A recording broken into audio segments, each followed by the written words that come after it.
This conference will now be recorded.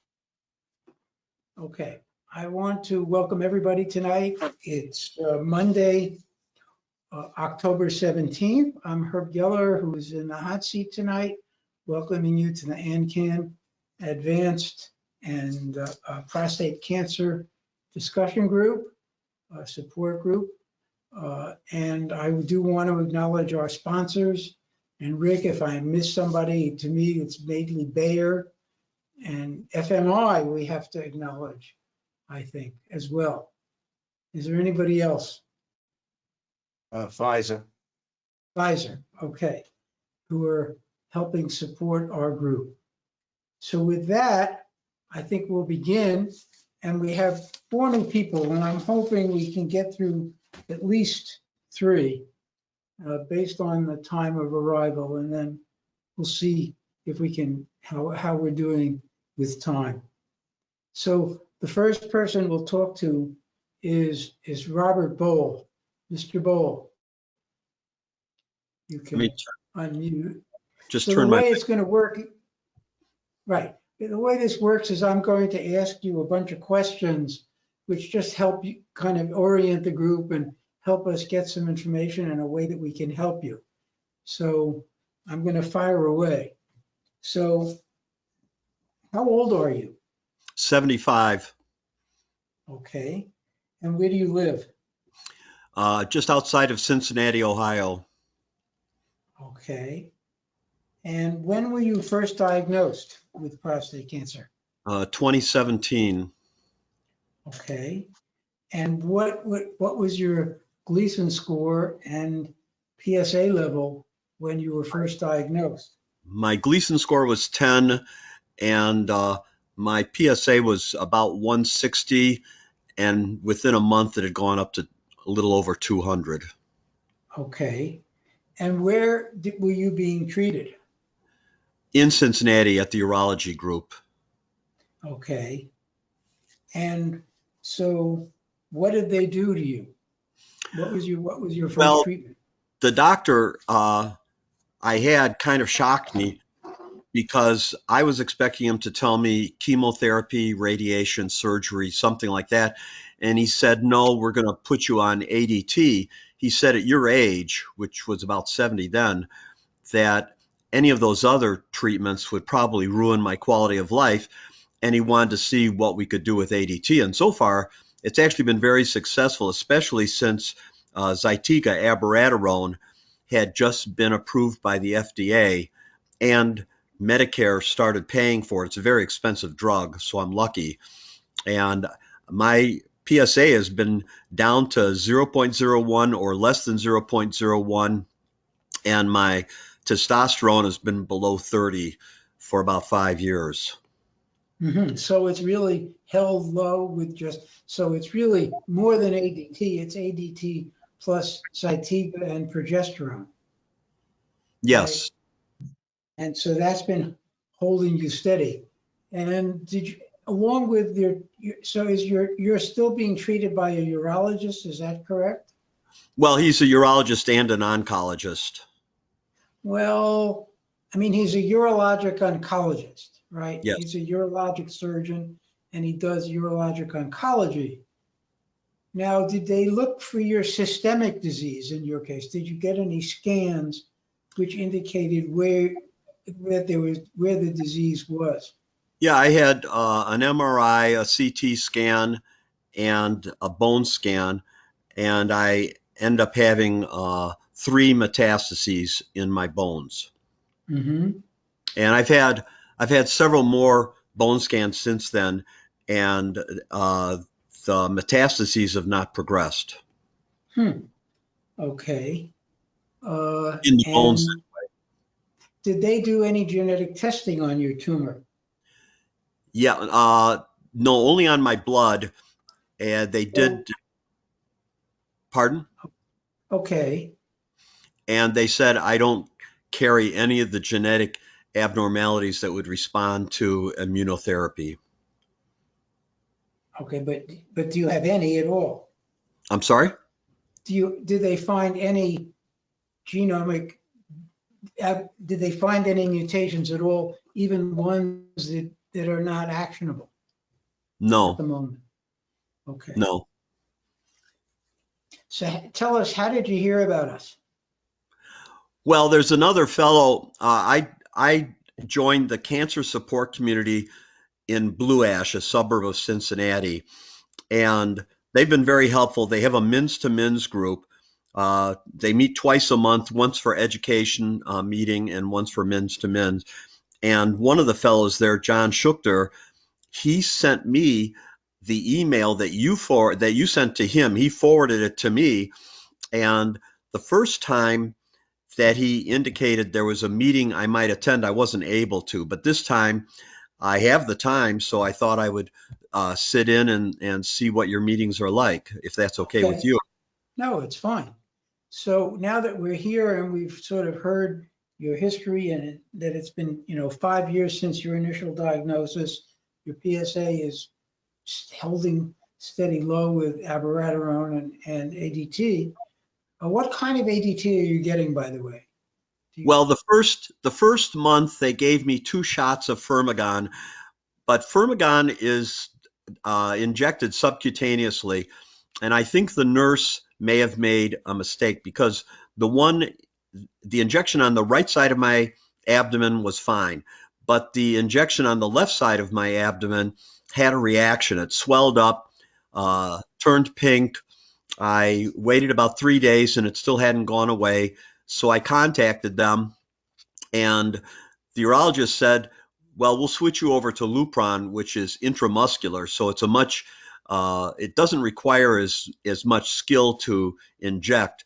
And I've been on Lupron ever since. The only problem was about a year ago, the factory that produces, I guess, most of the Lupron had to shut down because they had issues, I guess, with cleanliness. And so I was able to scrounge up a few more doses during that time, and now they are back in business again. So I've been on Lupron ever since, 3-month doses. You're getting a 3-month Lupron, and this is through and what's the name of your doctor? Who's Mark running Mark Delworth. Elworth? Delworth And with a D, like in dog. Uh-huh. And is he in Cincinnati? Yes. Okay. So, and then finally, do you have any specific questions for us that you would like us to discuss or with you? No. So, I mean, I think my own sense is it's just great that you've been on responding to Abby for this length of time and have not progressed. That's my comment, but let's open it up to anybody else in the group. Well, I have to Gina, add would you one thing. What I'm particularly interested in, but it's not that common yet, is to get a PSMA PET scan. We had a guy in our group who just died a year ago, last November, and he had been to Johns Hopkins as well as one of the hospitals in Cincinnati. And they said, well, everything looks about normal for your condition. He went up to the Mayo Clinic and saw Dr. Kwan, Eugene Kwan, and they did a PSMA PET scan, and they found metastases, tiny metastases all over his body. And he didn't live much longer after that. And Yes, well, I've been looking into getting a PSMA PET scan, but for the most part, in my circumstance, Medicare won't pay for it. And in our area, it's very expensive, about $17,000 out of pocket. so Yeah, Rick, you're that's not looking like true. you want to make a Medicare, comment. yeah, that's not true. Medicare will pay for it in your condition. If somebody's telling you they won't, they're not doing their homework. The big problem is that it won't show anything with a PSA of 0.01. So there's no point in you getting that until your PSA rises, but they will pay for it. Of course, what we don't know with Medicare at this point is how frequently they'll pay for it, because we have a lot of guys who are up there around 0.3, 0.4, and they're being encouraged to get a scan, but we don't know how quickly they can go back if it doesn't show anything. So Well, they will pay. for sure they'll pay for it. What I just heard you say, I actually heard from them too, but not quite the same way. What they said is, at least the hospital I was looking at, the first one I've looked at, they said that they weren't sure that Medicare would pay for it. It would depend. And one of the other people in my group said the same thing you did. Since I'm responding as Yeah. well as I am right now, then it's unlikely Yeah. that. So let us cut to the quick, because we have a lot of guys here tonight. Yeah. You can get it. They'll pay for it. There's no question. It's approved for somebody with metastatic cancer. That said, is it worth your while doing it? The answer is no, not at this point. And so as long as your cancer is in control, that's fine. The bigger issue, and we've got guys who can speak to this, is that you've been on abiraterone for 5 years. That's a long time on abiraterone. And unfortunately, we've seen people that have been on the same drug for a long time. When they fail that drug, we don't have anything we can give them because the cancer morphs and changes. And so a lot of times we have suggested you need to change it up. You need to talk to your doc about going on for example, going on intermittent hormone therapy, coming off everything for a while, seeing how you do. That would allow your PSA to climb. You could get your PSMA scan. But the one thing that we do know is cancer doesn't like it when you change it up. And it's something that I would certainly be discussing with my doctor. Whether a urologist is going to understand that well enough or not, I don't know. But I think that keeping a man for 5 years on abiraterone is known to have risks. And the other comment I might make, Rick, is that he showed up with 3 identifiable lesions, right? So did anybody discuss with you the idea that you might have what's called oligometastatic disease?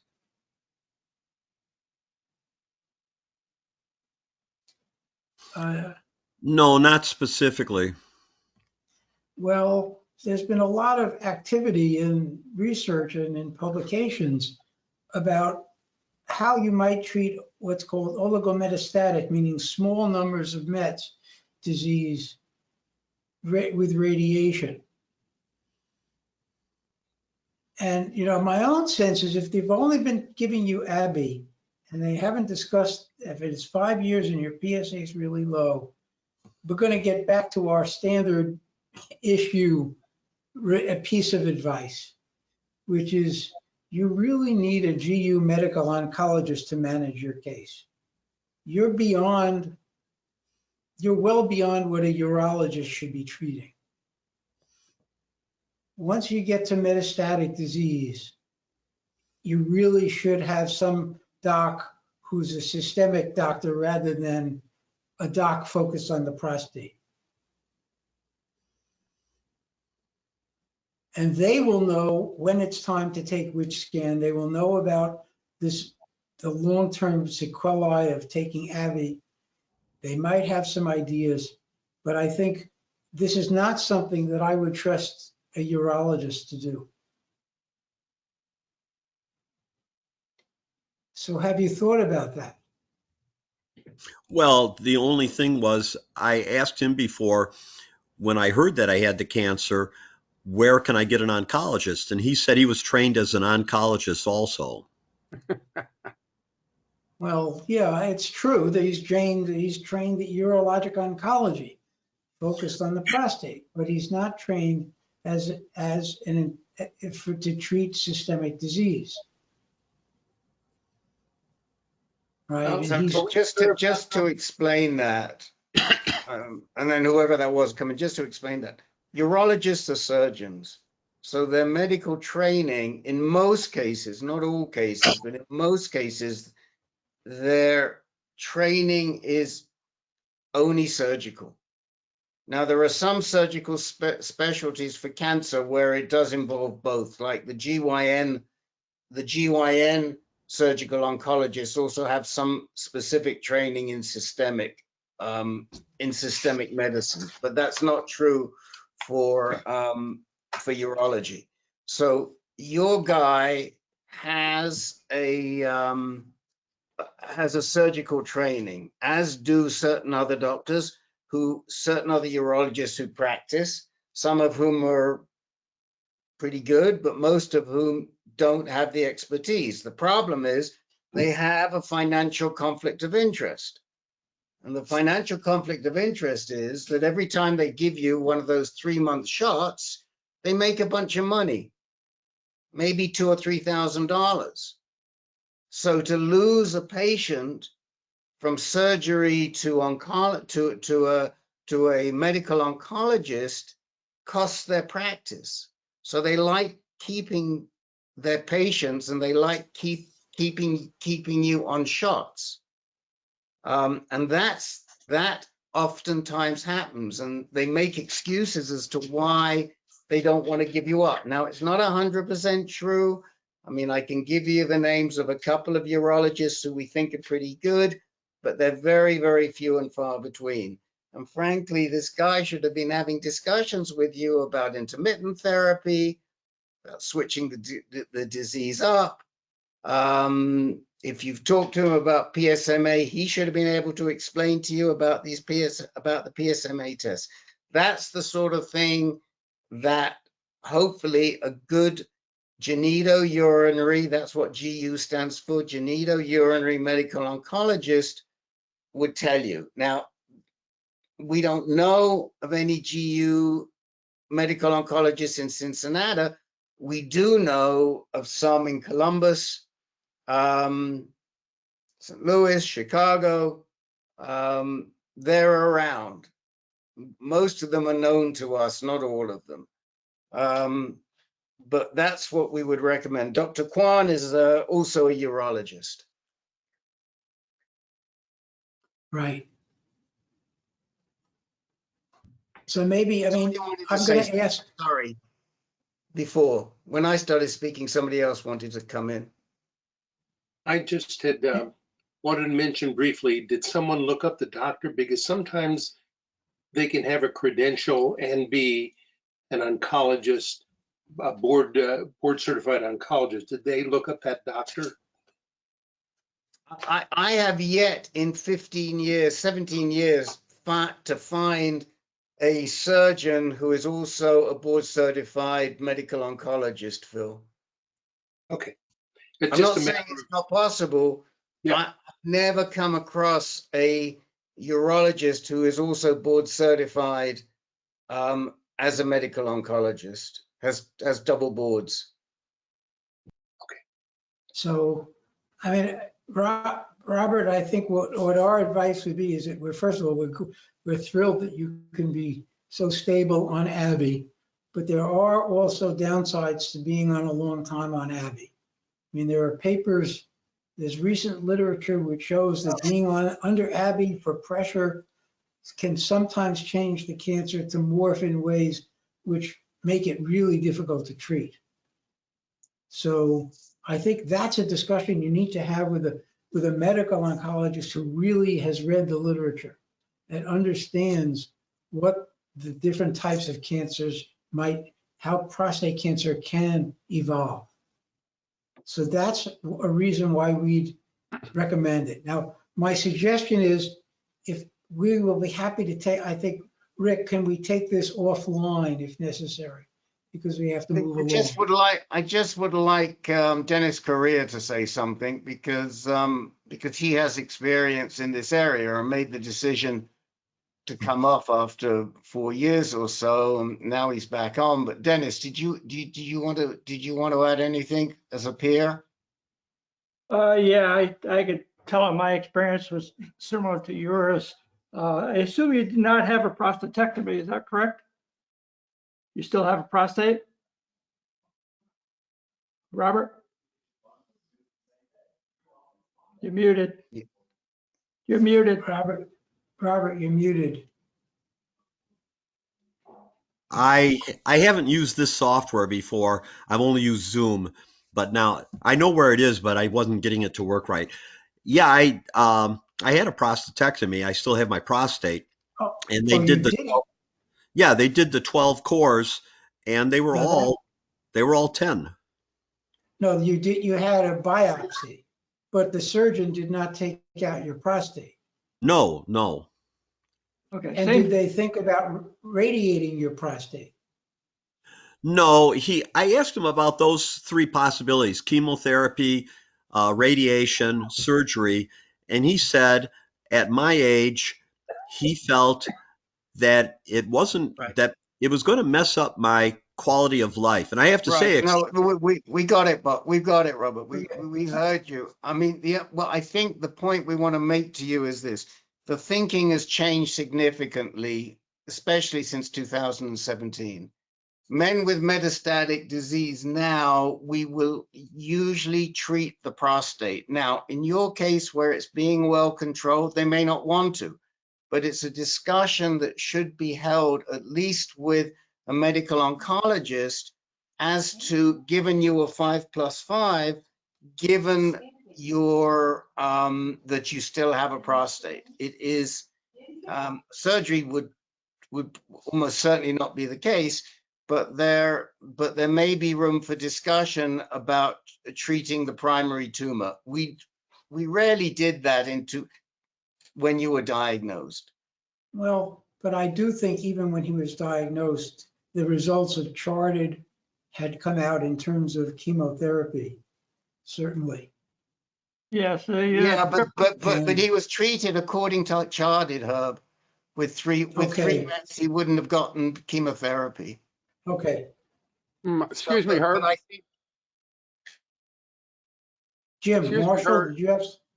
Yes, anyway, I would like to jump in here because anyway, I am identical to you, Robert. Absolutely identical, except for the scores. Anyway, Gleason scores.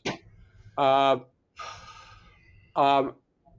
thing is, I was on the Lupron and Zytiga for the 5 years. I am on a treatment holiday now. How are your side effects offhand? well, for me, I had hot flashes for the first couple of years, and now I don't have those any longer. I had urinary urgency for the first couple of years. I don't have that any longer. And I've lost a lot of muscle mass. I'm not nearly as strong as I used to be. Mhm. Okay, how about fatigue? Well, only if I overexert myself. Yeah. I used to be an Yeah. ultra marathon cyclist, riding 100 or more miles per day. I can't do that any longer. Yeah, welcome Okay, to the do you club. happen to ride a bike at all? Yes. Oh, good. Fantastic. You're a good man. So look, I'm going to have to move this on because I think Robert, our advice really would be, it's time to consider some other options in discussion with a different doc. Because it seems like your doc is not thinking creatively as a way to move forward. That would be, I think, the summary of our conversation. Well, I see him every 4 weeks, so I'll bring that up. Well, I wouldn't bring it up with him because he's not going to, I don't think he's capable, from what you're telling me, he's not thinking ahead of you. You really need to find a doc who's more amenable. And who's a GU. I think you should ask him, why can we find a GU medical oncologist, not a urologist? And he'll probably say, well, I can treat you. But the bottom line is, we think you could do better with somebody more creative and imaginative. yeah, I mean, I would suggest that you tell him you want to add a medical oncologist, GU medical oncologist, genito-urinary medical oncologist. You want to add a GU medical oncologist to your team. That's the way that I would go about it. Yeah. If he says it's not necessary, he ain't the right doc. Right. He should have no problem with you doing that. And then you can come back to us and we can navigate you to somebody relatively close to you who you could see, or There are people on this call right now who could make recommendations, but let's not go there right now. We don't have time, but we can Right. help you. But So- that's what I would Right. do. And the other thing I would say is, I mean, if you physically see him every 4 weeks and you're 5 years out, I have no idea why he's doing that other than to bill. I mean, that is excessive, Mr. Bowl. That really is. Well, there may be a placebo effect in that. They said, can we switch over to once every 8 weeks? And actually, I prefer going once every 4 weeks so that if things should start changing, I'll be able to react to it as soon as possible. Yeah, but But I will getting tell a PSA you, test every 4 weeks, we understand. But seeing your doctor every 4 weeks is a whole nother story. But I think we need to we need to move on. Yeah, Just to let's let go. you know, there is a chat window here. There's a lot of discussion going on in it. It's that little, since you're not familiar with the software, it's that little speech bubble. And Yeah, I see it. click on there, you'll open And it. do we And have your if email address? I'm sorry? Do we have your email address so we can send you some reminders? Yeah, I put it in when I signed in. Okay, so well, just so you We'll know, get it. we're here Mondays, every other Monday, first and third Monday, second and fourth Tuesday at 6 p.m.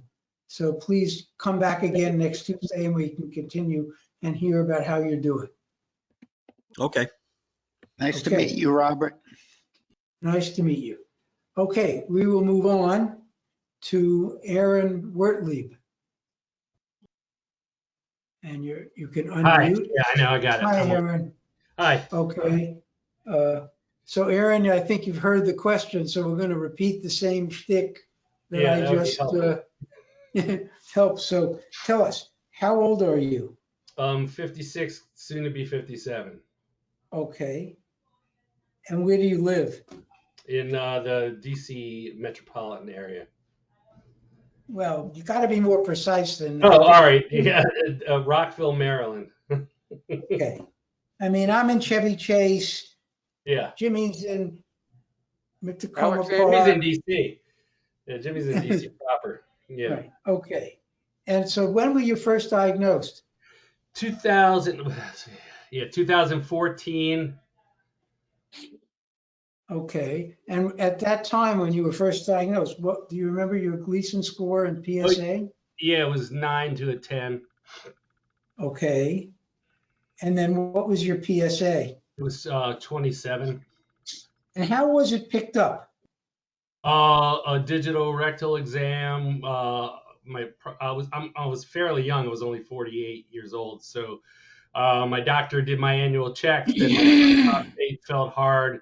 Sent me to urologist. Urologist did a biopsy. He brought me back into his office. Told me I had cancer. Did not do a PSA test until I suggested it. So I had never had one up until that point.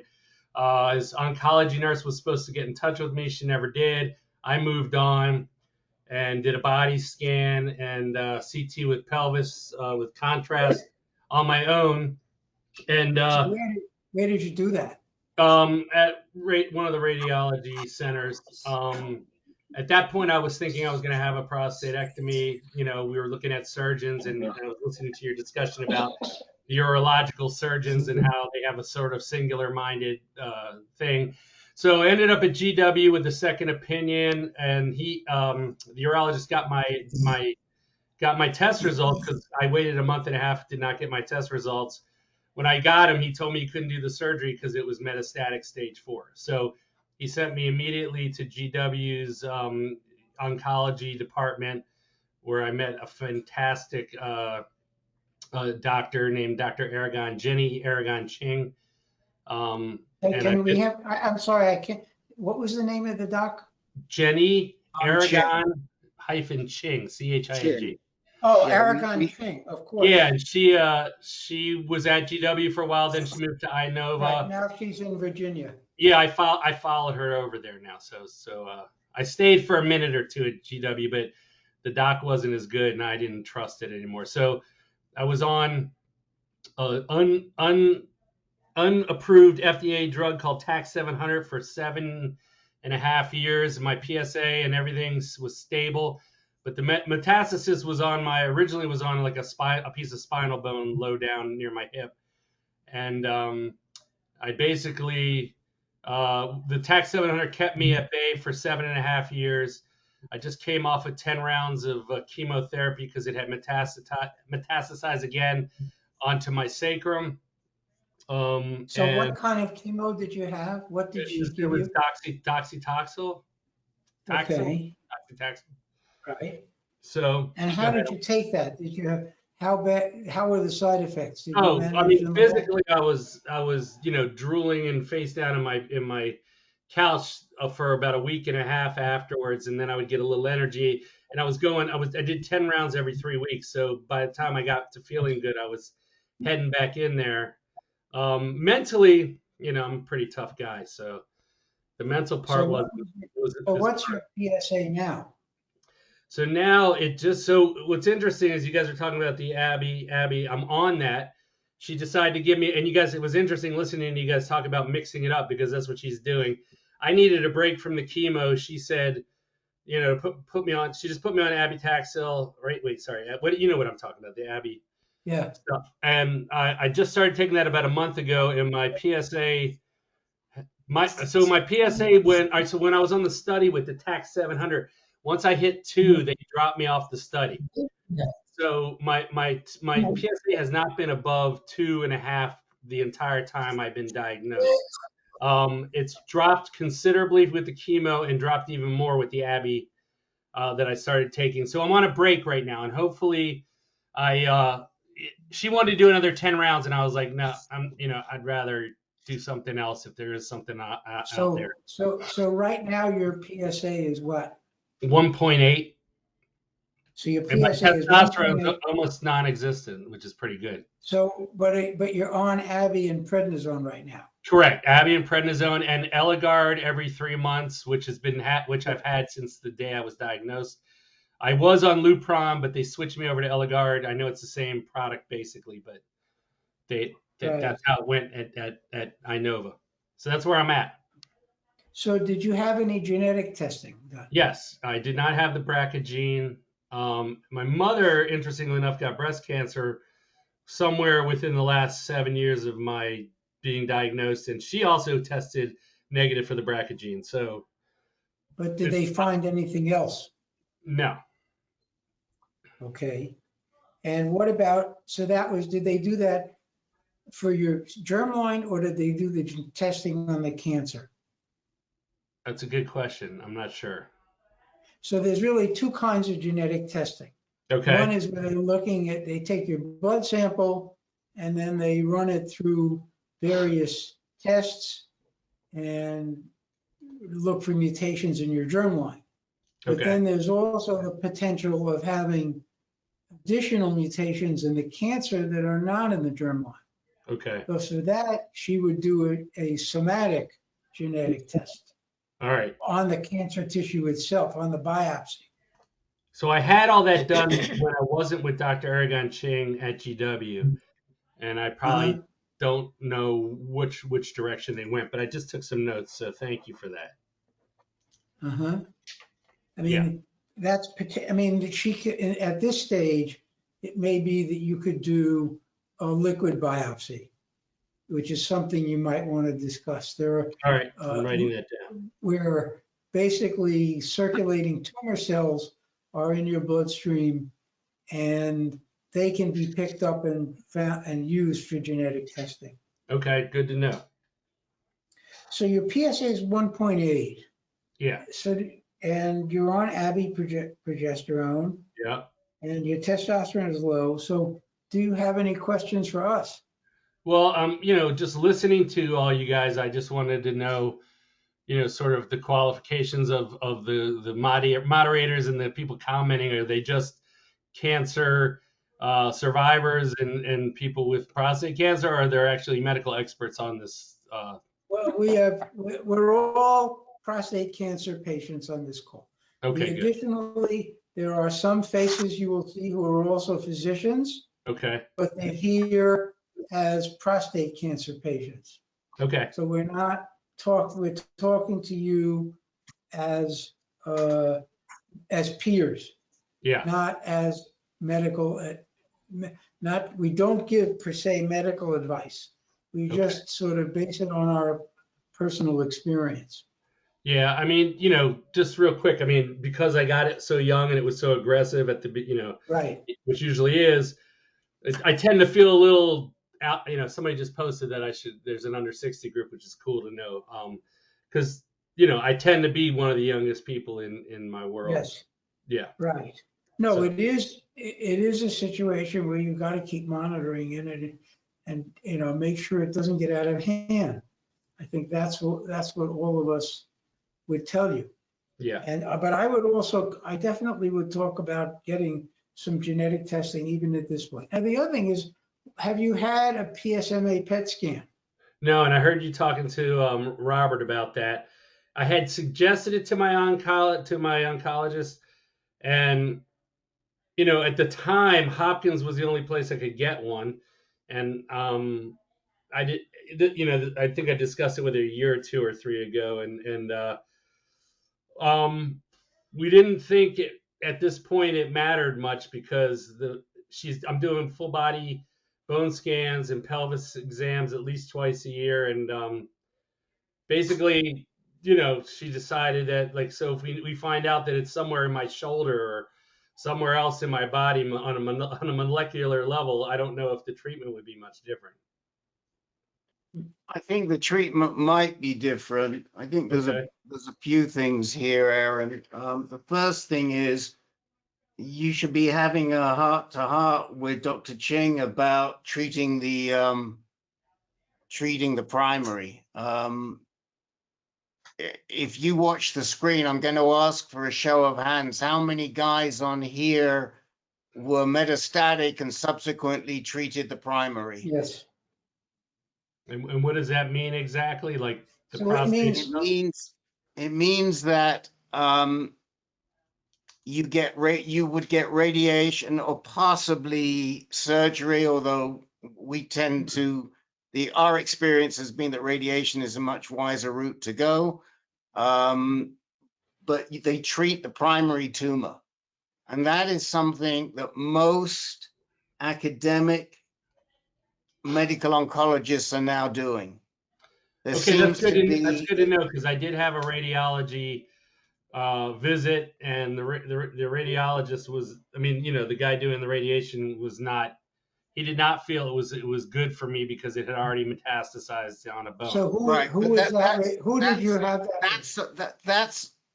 That's old thinking, Aaron. Okay, fair enough. That is. You were diagnosed in 2014. Yeah. That was the thinking in those times. The last 5 years, things have changed significantly. So you need to be talking to Ching about that. Okay. And you may want to get a second opinion.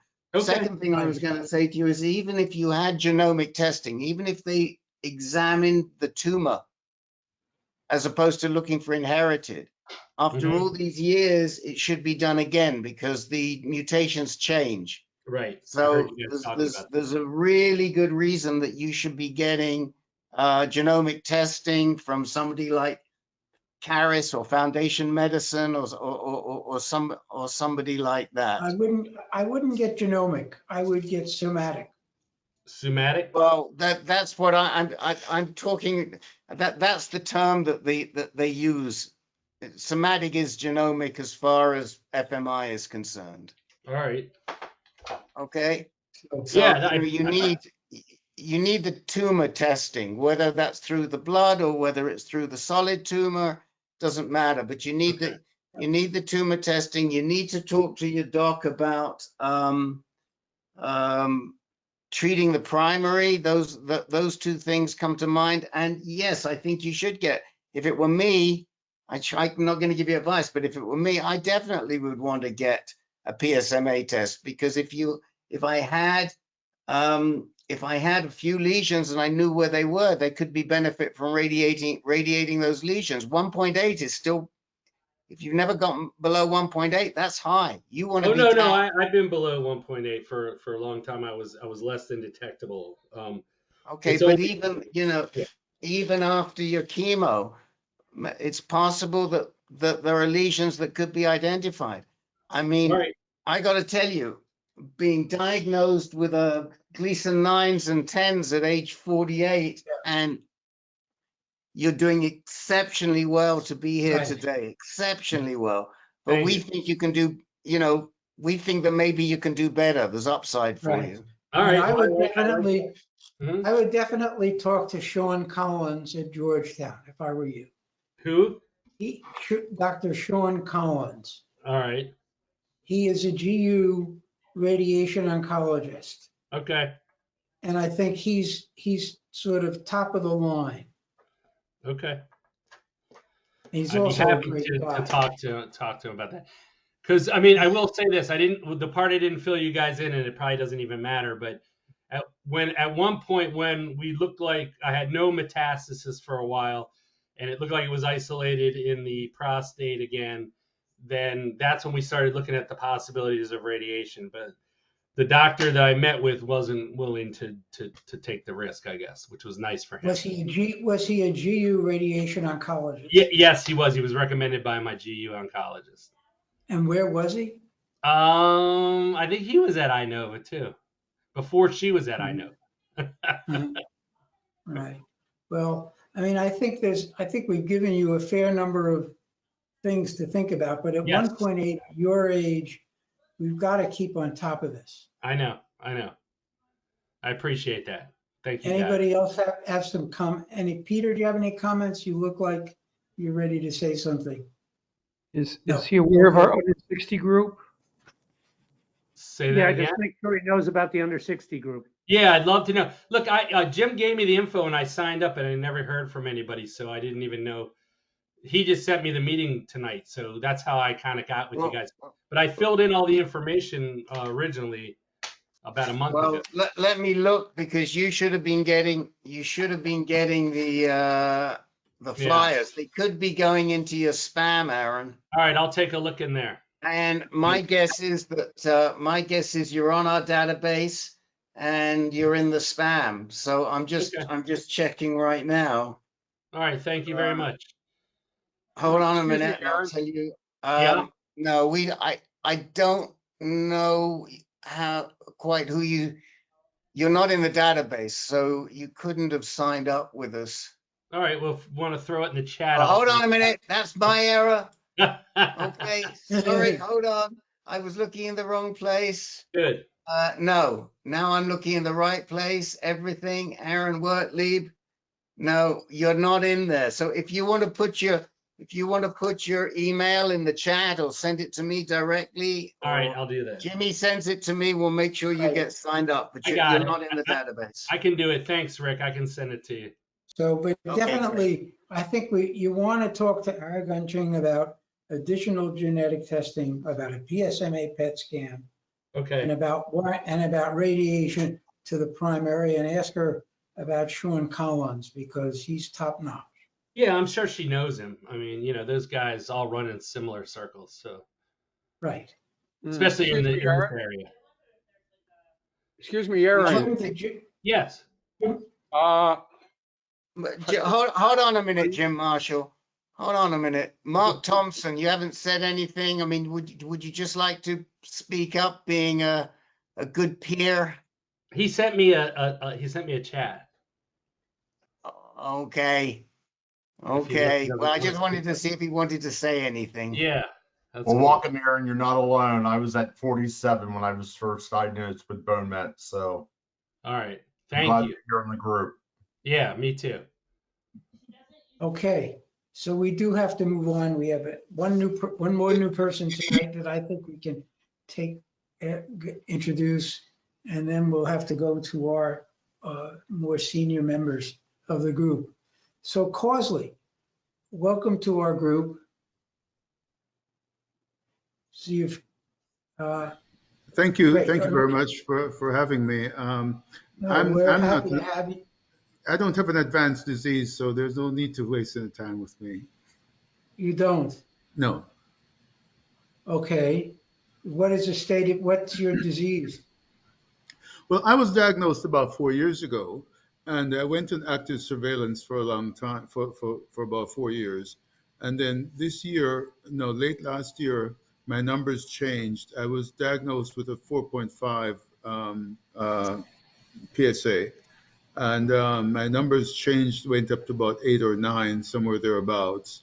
And in consultation with my primary care physician and the other treating professionals, I decided to have surgery. So I had the surgery back in June of this year, where I had the prostate removed. Okay. And your PSA is low at My the moment? PSA is 0.0. I got a research. Right. So I think you're right. At this point, you're not, this discussion is beyond what you need. But it's educational. But you can Okay, listen. You're welcome to listen. Thank right. you. Causley, I think the right group, if you would like to participate in a group, is our low intermediate group, which Peter Kafka runs, which meets on 2nd and 4th Monday. So it'll meet this time next week. Okay. And if we have your email or you put it in the chat or send it to me, we'll make sure you get a reminder. You can join any meeting anytime. We don't want to scare you in this meeting, but please stay for as long as you I'm would learning like. a lot. I'm learning a lot. Yeah, no, I mean, we love to, we love it when you're here, but I think that you would get a lot out of, not only get a lot, you'd give a lot next week. So the low intermediate group which is where you were and the disease, you know, where your disease is, hopefully your disease is gone. That's what we hope. I'm trusting it is. Okay. Great. Thank you. All right. So we have one more new person, and we guess since that was quick, might as well do it. Ian. Ian. Thank you. So How are you? Let me just say that Ian is a compatriot of mine in that he lives in the state of Arizona, except he lives at the very other end to me. Yeah. About as far up the other end as I could get. Peter and I have been supporting Ian for several months. I don't even know how long. Ian will tell us. He may sound like me, but he's not from the same country as me. But he knows that, and I know that, but some of you guys may not know that. And he'll tell you his story very quickly, or Herb, you'll ask him his questions, but bottom line is he just had surgery and he's got a pretty high PSA after the surgery. But Ian, welcome to this group. Let me take over and introduce Ian and get through. So Ian, how old are you? 61. 61. You live in Arizona, but in northern Arizona. Yeah, town you never heard of. Okay. And when were you first diagnosed? I was first diagnosed in 2019, and I was 3+3. Another biopsy, 2022, went to a 3+4. Had a lot of different areas, you know, out of, I think it was like 32 sites, they found about 12 or 13. So decided to do the surgery about 3 months ago, which went very well. So what was your PSA level before surgery? Before the surgery, about 12.1. And before the surgery, did they do any scans? Yes. So I don't have any genetic issues, no BRCA gene, anything like that. They did the Prolaris. Mm-hmm. And, you know, the Prolaris was saying, you know, it's kind of a calculator. They were saying I need some treatment. Rick and Peter basically voiced that, said it's time for treatment. So I decided on the surgery. Good decision. Well, I just was curious, when your PSA was 12 and before the surgery, did they look to make sure there weren't any metastases? No. You know, there's no way to do that besides a PSMA scan. Well, there are other older scans and MRI and other ways to pick it up, but Yeah, they didn't do any. Okay, answer your question. I did an MRI and we found 1 or 2 clusters that were PIRADS 4. So we biopsied those areas. And where was this done? This was done, I had it done in Phoenix. At a private clinic or at the Mayo Phoenix or? No, private clinic, Dr. Ramakuma. Uh-huh. And Dr. Ramakuma? Yes. Okay. And so he saw something, but he still felt that, and is Dr. Ramakuma a urologist? He's a urologist. He's also an experienced surgeon with robotics. Right. So therefore he wanted to do surgery. Sure. So the surgery was done even though you knew you had some potential metastases. No, we don't really know that because the MRI only found stuff in the prostate. Mm-hmm. And so when was the surgery done? Surgery was done about 3 months ago, a little over 3 months. Okay, so that's August 2022. And what's the state of your condition now? Okay, so what happened is surgery went very well. The pathology report went well too. I actually came out with a 3+4. They did find some activity in the margins, which they said does happen to a lot of people. Lymph nodes were clear. But, they don't look at all the lymph nodes, only some of them. Right. And did they recommend any pelvic girdle radiation or any other adjuvant therapies? Not at that time. You don't basically do anything until you have another PSA test. Uh-huh. And so what's your PSA now? Okay, this is the scary thing. First PSA test, I came out with a 1.79, very unusual as a first test. Okay, and when was that? I just had that done about a week ago. Okay, so you have a 1.79 PSA, 3 months after surgery. So I guess I think you're going to get a lot of opinions here about what to do next, but clearly there's something going on. Yeah, well, let me tell you, I talked to my surgeon this morning, and he said the same thing, something going on. He said, first thing we want to retest, see if the PSA could be an error, kind of a long shot. But so I retested that today. He also said after that, he's going to refer me for a PSMA PET scan, which is obviously the right thing to do, and based on earlier conversations. So I'm also on Medicare, so I can be approved for that, no problem. Mm-hmm. So those are the next steps. He also referred me to a radiation oncologist. In fact, I have 2. One I already saw some months ago when I was going radiation versus surgery, and he referred me to another one in Phoenix. Okay, so comments, please. Anybody want to jump in? This is John. It occurs to me that maybe a PSA 6 weeks after surgery plus 12 weeks after surgery might be a good idea. It's too late now, but sure.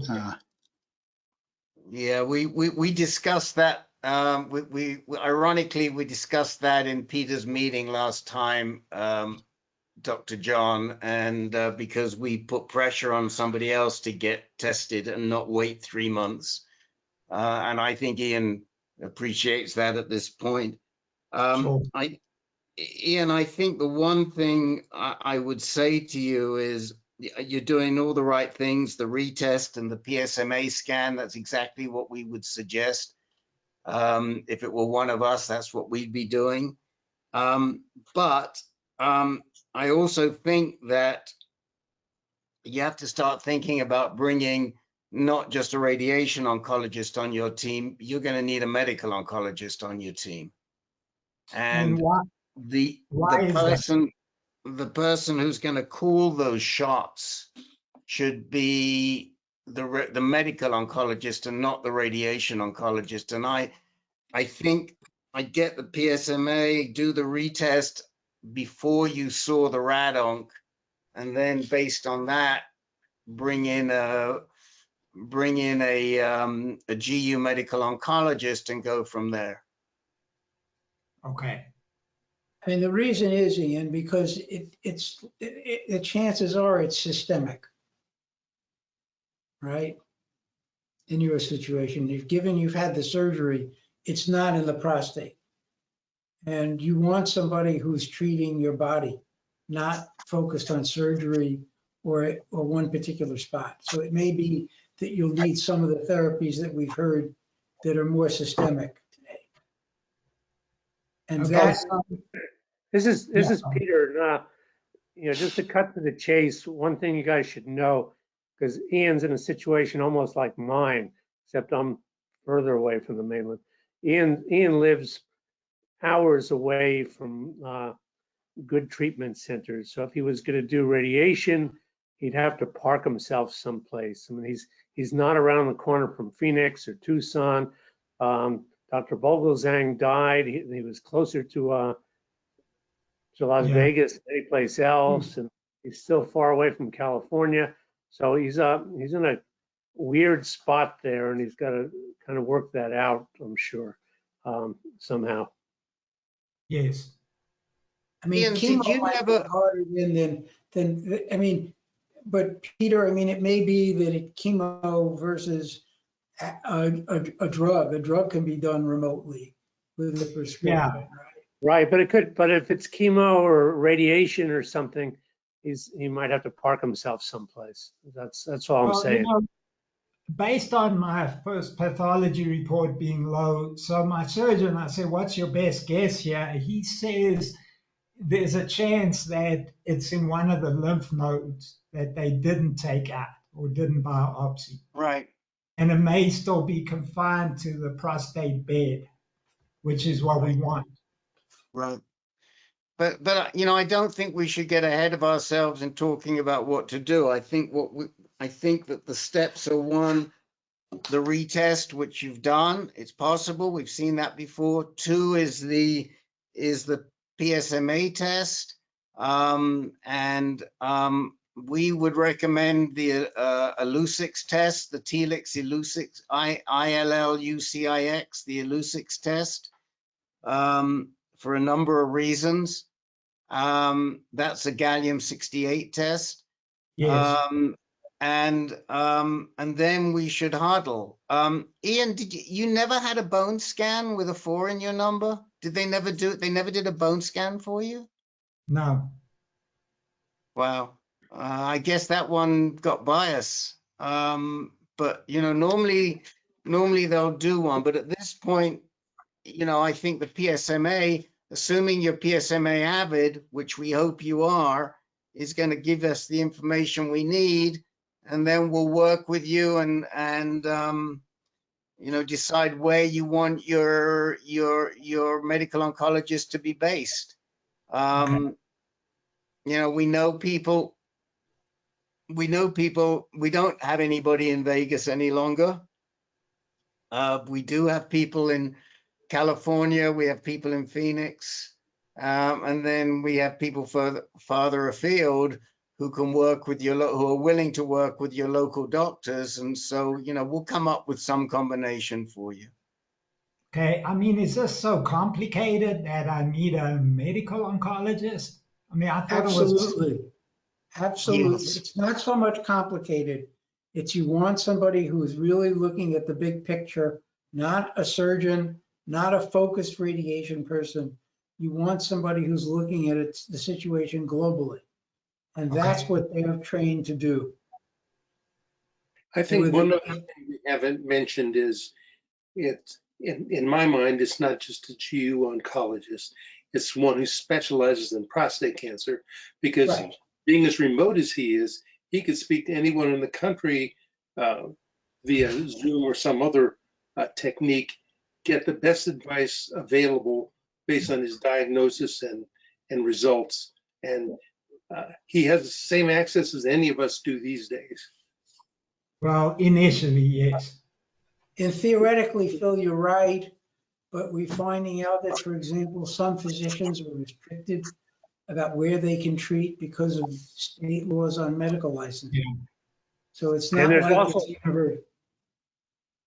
I There's guess, also and some Phil, some insurance issues that Ian is juggling too. So it's not as quite as simple as you can go any place. Ian's working on that right now too. Okay, so I guess just Keep one us step at a time. informed. Yeah. and I would just say that, when we talk about seeing an oncologist, a medical oncologist on this call, it goes without saying that it's a genitourinary medical oncologist. We wouldn't recommend anything other than a GU med onc on this call. If you're a regular, people know that. But I would say, let's get the results. Come in and tell us next week, and get that PSMA scan as quickly as you can. The Illuccix is available in Phoenix if you're going to go down to Phoenix to get it. I don't know. You might be able to get a PSMA scan in Flag as well, Ian. I don't know. Vegas does have it. I don't know which one yeah, they have. Vegas. Because you're talking about P. larifar versus the gallium. Is that just the Right. contrast? Yeah, and you're really better off with the gallium, with the Telix gallium. But even as recently as 2 hours ago, I got confirmation that with the Pylarify scan, the doctors can get it reread by Lantheus if they want it reread. But so we can prevail on whoever's reading it to send it to Lantheus. We can't ask for it as patients, but we can prevail upon whoever's reading it to make sure that it goes back to Lantheus for an expert reread if needed. So if I can get the gallium off the bat, that's the easier way to go. Yeah, well, I mean, the reason why the gallium is helpful, this is important for everybody, is because we think that it shows less false positives. We think. And also, even you can request a reread from Telix. Even the patient can request a reread from Telix. So look, Rick, I think we're getting late. Sure. And Ian, please come back next week. Let us know, keep what's happening. The other things I did want to say to Aaron, did you have any a bone density scan? He might not be listening, but it's important for people who are on ADT and second generation anti-androgens to have some sense of what their bone density is to protect it because of long-term treatment. And that, Robert Bohl, I assume that means you've done that too. To make sure you're not osteopenic or osteoporotic. And we forgot to mention that. Okay, moving on. Joel Blanchette, tell us what's up. Yes, first want to thank Jim Marshall and Sylvester for helping me out with a lot of VA issues and finding out more and more that it's complicated and convoluted. So enough said about that. I'll say more on the veterans group. Number two, I want to thank Rick for recommending me to Dr.E. She is a fantastic doctor. I went to Houston on last Thursday and saw her, and she kept me for 3 hours talking away. And she is friendly. She talks to you like a peer, She is extremely thoughtful. She believes in personalized medicine. That's why she left MD Anderson, because she couldn't do it there, but she can do it at Houston Methodist, which is a Weill Cornell hospital. And so we had a good talk. She even had ordered some tests for me even before she saw me. She ordered from NIH those 3 bone samples that they took out of my left iliac bone 3 years ago when I took a PSMA clinical trial there. And so she's going to check if those have neuroendocrine cancer in them or my aggressive genes in them, the TP53 and the P10. She also took 2 vials of blood for me. She's sent it to a different gene sequencing company. She says it's much better than Foundation One Medicine CDX tests. Don't know the name of that company, but I will let you know later because I've already asked that question of her staff.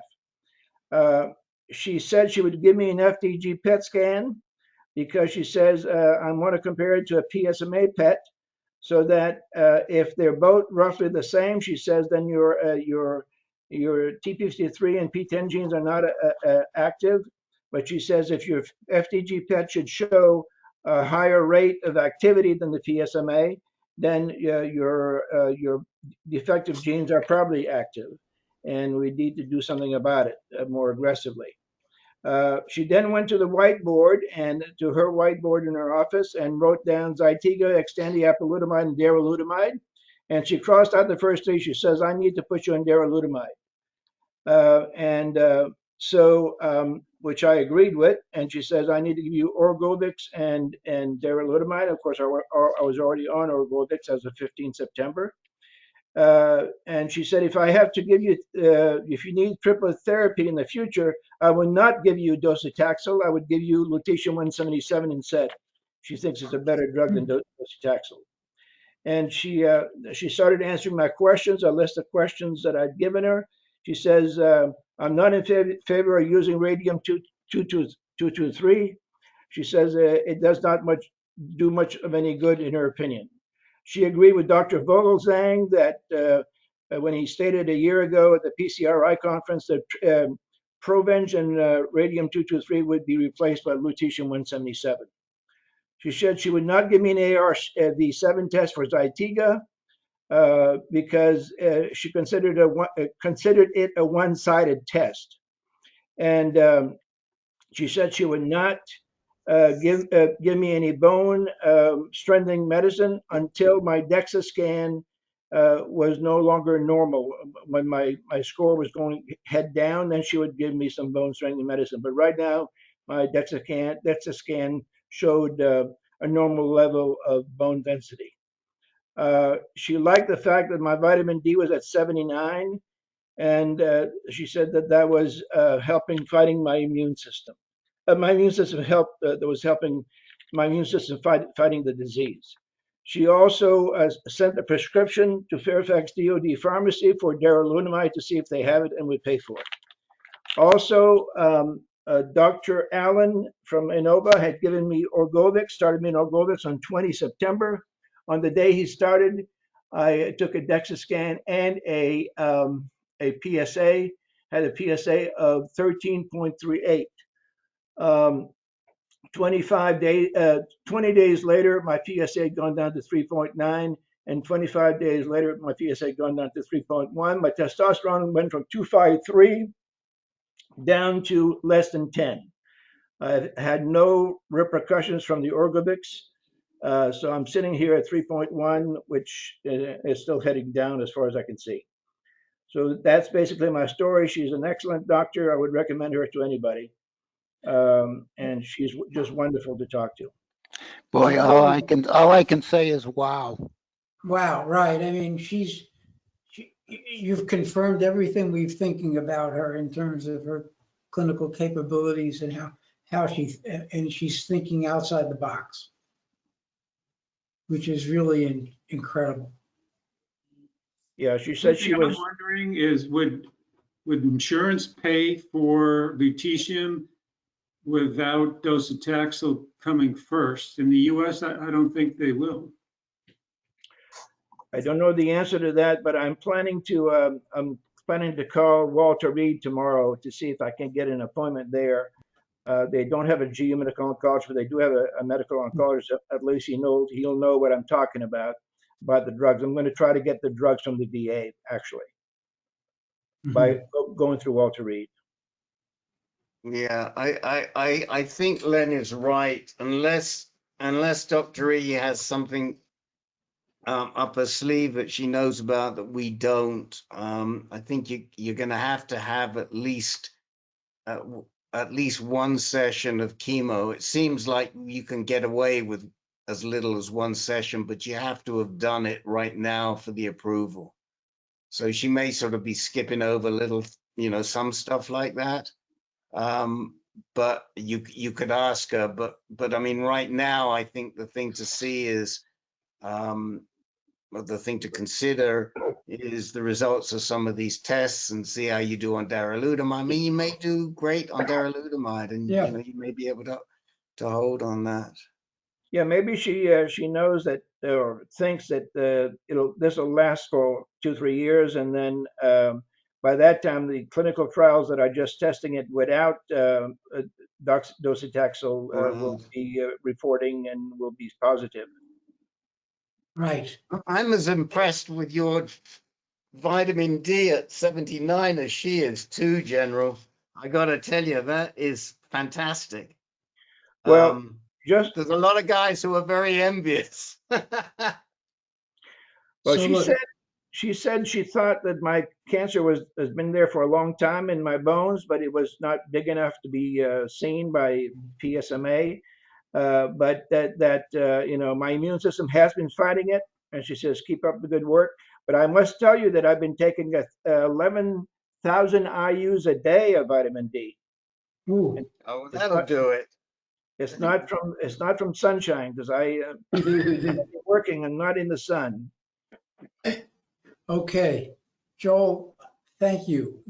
That was really informative, and we're eager to see what happens with darolutamide. Right. Okay, Carl, tell us what's up. Okay. Last Monday, I had my 11th chemo treatment of Jevtana and carboplatin. Prior to that infusion, I had updated blood work, as I normally do. The blood work showed that the PSA had dropped from 49 down to 26. My oncologist, when I was talking to him, he says, well, he's asking me, what have we done differently other than you having your ongoing chemo treatments? Because my chemo has with every treatment except for the very first one, that the PSA has always risen. So I reminded him that several weeks earlier, I had radiation treatment to my back on the rib on the left side. I think it's the 7th rib. And he said, aha. So, and I also had a follow-up appointment with the radiologist, and both concluded that as a result of that 5 sessions of radiation, that did have a significant impact on lowering the PSA. The radiologist basically said, he said, well, look, we've killed the cancer cells in that specific spot. And the oncologist had agreed. So going forward, I hope to see that it's either going to stay stable or get lower. But my next treatment, my 12th treatment, will be on November 1st. And after the 12th treatment, I already have scheduled scans approximately 2 weeks after that to see where everything is at. And hopefully there's improvement in my condition. And on the other end, as I was talking with the oncologist on the day of my last chemo treatment, I had asked him about the fact that I said, my red blood cell count has been relatively low. It continues to drop, not significantly, but it was at 2.64, and the hematocrit was 25.9. So he, and I said, is there anything that we can do about it? And he said, well, we can give you Procrit. And he said, we can do that after you have your chemo treatment that day. It turned out there was a delay with the insurance company, so I didn't have it done that day. We did not have any discussion whatsoever about potential side effects of the Procrit. I went simply to procrit.com and saw a number of potentially serious side effects with using that drug. So we hadn't had a discussion about it. I sent him an email and he said, you know, the next time that we meet for the 12th infusion, we'll have a more detailed discussion as to whether you should go on the Procrit or not to improve the red blood cell count. The main thing that concerns me is that it can cause tumor growth, as well as other possible serious side effects. Carl, when you list side effects, they're required to list a huge number of side effects, most of which don't happen to anybody, right? They're required to list side effects that are known. And if you read the list of side effects for any of the drugs that you're taking, you'll find out that there are many side effects and it'll scare the shit out of you no matter what. So I think you really ought to think about it in a more global way. If your hematocrit is such a level that you can't function, or if it's, you know, around, you know, at that level, it's pretty challenging, right, to get enough oxygen, you may want to think about the big picture rather than reading a list of side effects. Okay, and that's why I'm posing the question here. I know that Peter has had experience with it and he's had positive experience with that as well. Most people have, or else they wouldn't be giving it. That's good to hear. Makes me more comfortable. So, but I think given that, I think we'll just wait and see. You can have your conversation, but, you know, depending on if you're feeling, you know, if it's really slowing you down and you can't get around, then you may need it and you're just gonna have to bite the bullet. But it's up to you and your doc. Absolutely.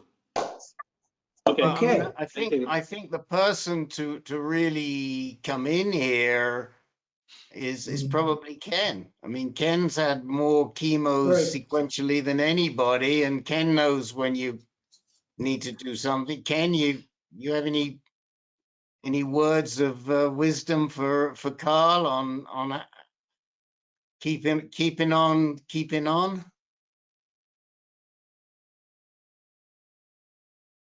Ken, are you there?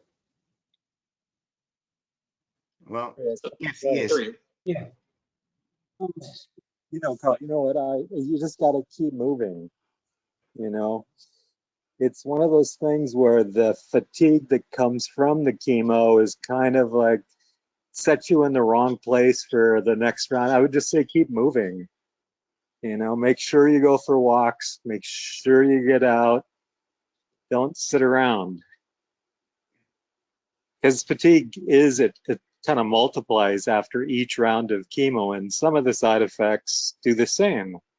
You know, so the crash on the 4th and 5th day, which I'm sure you experience after the not prednisone, dexamethasone wears off. I mean, it's going to happen every single time, but it does get worse each time.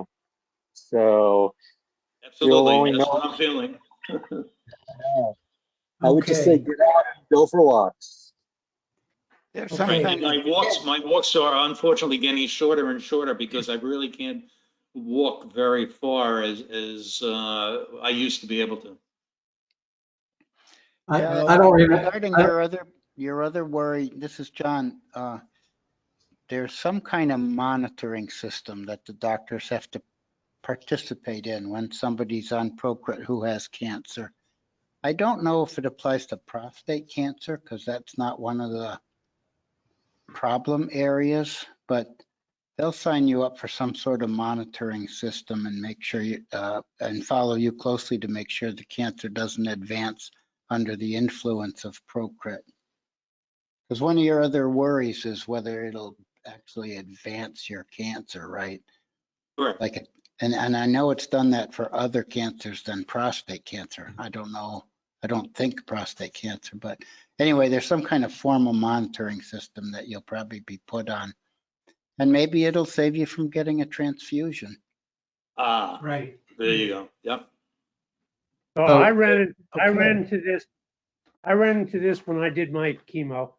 I was prescribed Procrit by Dr. Schultz and Dr. Turner, and my local oncologist at home balked. He didn't want to give me Procrit because of this very thing that you were talking about, John. But Dr. Turner came back with the fact that those studies were 10 years old, and it's since been proven not to be the case anymore. That you know, there were old studies, and it wasn't applicable anymore. So I did Procrit. I did Procrit for almost a year. I started it with chemo, and I continued on because I did my chemo at the same time COVID was breaking, and I did not want to get a blood transfusion. I went down to low 8s in my hemoglobin, and I guess it kept me above 8, so I never had to get a transfusion. I couldn't tell whether it was working. I never felt any side effects, never felt any downside from it. So I'm glad I did it. It works with the bone marrow to stimulate red blood cell production. Okay. I have a quick question for Carl. Carl, where did I missed it? Where did they do the spot radiation? It was on the back on the left side by the 7th rib. Okay, so on your spine and 7th rib, right? Right. Okay. I mean, it's great that I guess it was probably around towards the back, because a lot of times they won't radiate the ribs because it's too small a target. But I guess around the back, towards the back, it's easier. There's more bone there. Right, and they use some type of artificial intelligence. The equipment is made by Varian. It's a very high level, latest equipment. Okay. Right. So while we move on, Ken Anderson. Ken, while you were talking, tell us about you. What's going on with you? I know you're going. Most of you know I did 3 rounds of. Actually, I finished my 4th round of Pluvicto on the 20th. I'm not. I can't remember the date. Probably 2, maybe. I don't know. I can't remember that. I think it's the 20th. But anyway, after my 4th round, my PSA through like the 1st, 2nd, and 3rd was rising at like 25 to 30 a whack, 30 every 60 days. And, you know, at that time, it was a good indication that Pluvicto wasn't going to work for me, because after the 1st or 2nd round, you're going to see some reduction in PSA if it does work. So anyway, my PSA was going 25 to 30 points each 60 days, but on the 4th round, it went up in 43 days, 120 points. So I chatted with Paul, and we stuck me on cabazitaxel at the moment for 3 cycles, and then I'm going to give bipolar androgen therapy a try. Okay. Who's going to do the BAT? That's going to be interesting, huh? Who's going to do the BAT, Ken? You know, I talked to Paul. I talked to Sam Denmeade a great deal, and apparently him and Paul went to school. But Sam's pretty keen on it. He's been looking at it for 3+ years. I know about right now a number of guys that have done it. The side effect profile is pretty modest. If there is an adverse event, it's like 6 to 9%. I mean, there's only like a 25 or 20% chance that it'll work for me, but Paul's got 3 guys at MD Anderson on it right now. And he said their PSA, I hasn't gone up a bunch, hasn't gone down a bunch, but they feel a whole bunch better. So he's not against it. Who's going to do it? Here in Phoenix, I've kind of put the screws to two different doctors. You know, Dr. Magus, who did Pluvicto, you know, I'd asked him to really work hard on the people upstairs in his office that are medical oncologists to see if one of them would do it. Denmeade had sent me a lot of information, like 40 pages of stuff, and I just kind of sent it all to Dr. Magus. And then I have a medical oncologist that I used when I first got diagnosed. She doesn't know much about prostate cancer, but because she's getting paid, she would probably do it. So I might use her. So We had anybody on that here? Anybody in our group ever been on that? I don't think Not, so. No. I don't think so, not yet. So, But to be honest, John, I just thought about it for me as my next, if I need next, based on some of the more recent results. Dr. Antonarakis said it might be if my therapy is not going to work, it might be a good move for me too. Oh. that's You new know, and I up and believe there was a study not too long ago indicating that those who had high copy numbers of the AR receptor did better with BAT therapy. You heard that, John? That makes sense, yeah. And also people with P53, TP53 mutations did better. Interestingly enough, for some reason I can't figure out. Well, you probably have a couple of weeks a month where you feel pretty good. Right. Okay. Is Ken, it every anything else month? we want? Oh, sorry. Ken, I anything else you think want to share with us? Herb, let's just slow down. We'll stay here as long as it takes, but All right. we've got to allow, these are not interview sessions. Okay. We've got to allow for discussion and for questions from the audience, okay? And if so, the first thing I wanted to say to you, Ken, is, you know, we've been around BAT a long time. I think Denmeade gave his presentation to us back in 2017 or 2018. It's on our website. So that's how long we've been working with Denmeade. We're really well aware. We've had a bunch of guys go through it. And I don't really think that the research has shown very much different now to what it did then, which is that when it does work, it can probably hold the disease for about 8 months. That's realistically what it shows. And I just read something last week, some new research, and the bottom line was, yeah, we can put the disease on hold for 8 or 9 months. Now that is a good result, especially if you think that there's something else down the pike. And I know you have that attitude, and that's the mode you operate in. So it's giving you 7 or 8 months. But I would be discussing with Dr. Korn, look, best case, probably 7 to 8 months. Let's do it. But we recognize it's a 7 to 8 month. That this is a stopgap. That would be. I mean, what's your thinking on that, Ken? I've always been one, just buying time is what I'm doing. I'm managing the disease and getting extra time. So that's kind of my concept, staying up on it as much as possible. I do think it's moved farther along than, from 2017, Rick. I think there's more studies, more data. I mean, the fact is there are a few things that will allow a greater response to bipolar antigen therapy. One is TP53. The second is high AR expression.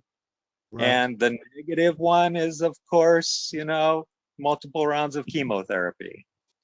Right. So anyone that's been on Abby for a great deal of time probably has high AR expression. So great deal of time, 2+ years. So I don't know. My thoughts on that, Rick, are I'll take the 8 months.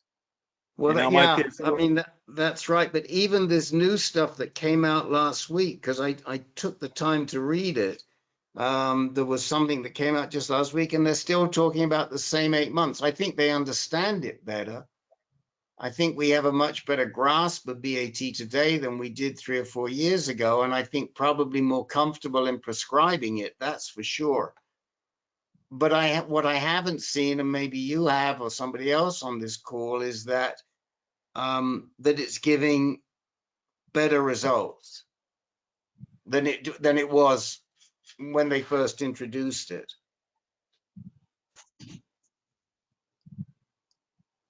I think that's because they know how to select the proper person to receive it. You know, it's Right. a fine tuning of the treatment plan. I mean, Dr. Korn at MD Anderson, they wouldn't be, you know, 3 years ago is absolutely not, he wouldn't do it. So there has definitely been some change. I don't know. Maybe it's that, you know, as the guys further progress in their treatment course and the selection of options to then treat are limited, you know, they will try other practices. You know, they're just experimenting. And I don't mind that. We're kind of in a new world right now. Of course, Pluvicto, you know, it doesn't work for everyone. You know, if it's a third, I'd be surprised at the moment if a third of the guys get a good response out of Pluvicto. I think I know 17 people that have done it and only 2 that have had success. And they happen to be sitting in here. So none of the other ones did. Ken, That's, yeah. how do you measure AR expression in the clinical setting? You know, it's a very difficult thing to do. I've got 3 emails at my inbox I have to read. The fact is they look for like duplicate ARs because as the cancer mutates and tries to find testosterone, it actually creates an AR receptor that's abnormal, and it creates a zillion of them because it's trying to grow. So, you know, how do they find it? Not with a liquid biopsy, unfortunately. It needs solid tissue.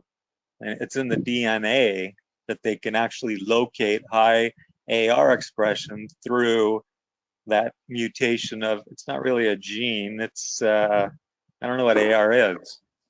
So, Oh, it's a gene. I mean, AR is a protein that's coded by DNA and RNA. It's like every other protein in your cell. So, but it just generally what it means is that the promoter regions are making more copies of the protein, of the RNA, and making more copies of the protein. So that's what increased expression generally means. right. How do you measure it though? Well, I mean, you can measure it extremely sensitively with for example, PCR could do it if you had a big enough sample. And now that they're doing single cell PCR, I wouldn't be surprised if some places are doing it that way. But I don't know. I'm just speculating, John. Herb, the Foundation Medicine reports do report overexpression of ARs. I don't know how they measure it, but they do report it. Do? Oh. Yeah. Oh, You cool. know, we've seen it on there in a number of times. I think the last one might have been Steve Saf, God rest his soul. I don't know. I'd have to go back and look. But FMI does report overexpression of ARs. So it's clinically available. So Ken could get that if he wants. I've already gotten a liquid biopsy with Foundation One on Monday, but the fact is, you know, the amount of data that liquid biopsy can collect, and I've talked to a bunch of people about this, is very limited. So they may or may not be able to report on AR high expression. I mean, I don't know how they're getting it, you know, but anyway, I'll find out and I'll report back in a couple of weeks what's on my Foundation One liquid biopsy report. On one hand, I'm hoping there's more mutations. On the other hand, I'm hoping there's not. As far as I know, that is not FDA approved, so you pay out of pocket. But the testosterone injection itself is relatively cheap, about $50. It's just the shot in the butt. Whoever gives it to you might be more. So they can't bill Medicare. You probably got to pay out of pocket and kind of negotiate with a doctor, as far as I can understand. That's absolutely true, Peter. Does anybody have any questions on VAT? I mean, I know it's not something we talk about a heck of a lot. Is there anything we can answer, since you have some people who are pretty knowledgeable on this call? To be honest, Rick, I think I want to do a lot more reading and think about whether we can have more of an informed discussion.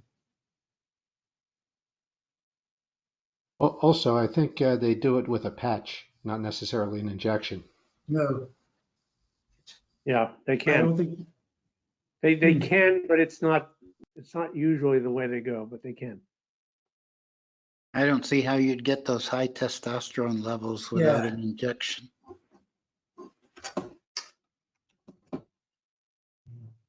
So Antanorachis was a investigator with Denmeade at Hopkins. I think he's still in the game with it. Yeah. And he just was part of it. He and Denmeade just wrote a review article, which I saw. I think somebody sent it to me. Yeah, I think that's what I read, and that's what I sent to you. That must have been what I read. Yeah, right.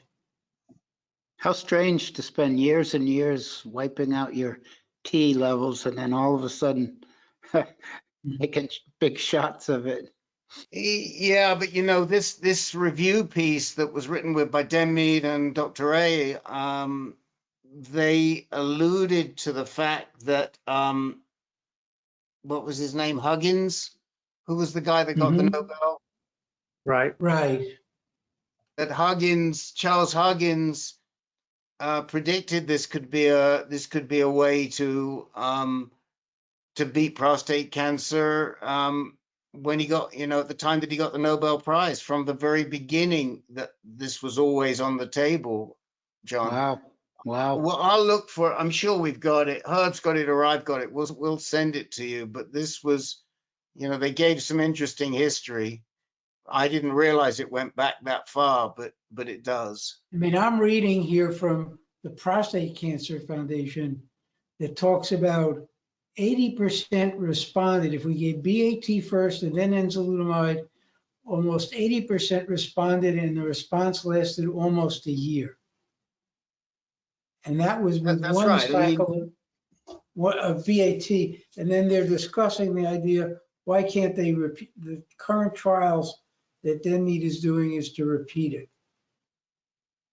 And I mean, I think that's the point I was making, that, we've seen that it's good always for 8 or 9 months, and we're still seeing maybe 11 months. I mean, I don't know the details, but that's the framework. But I think Ken's point is well taken.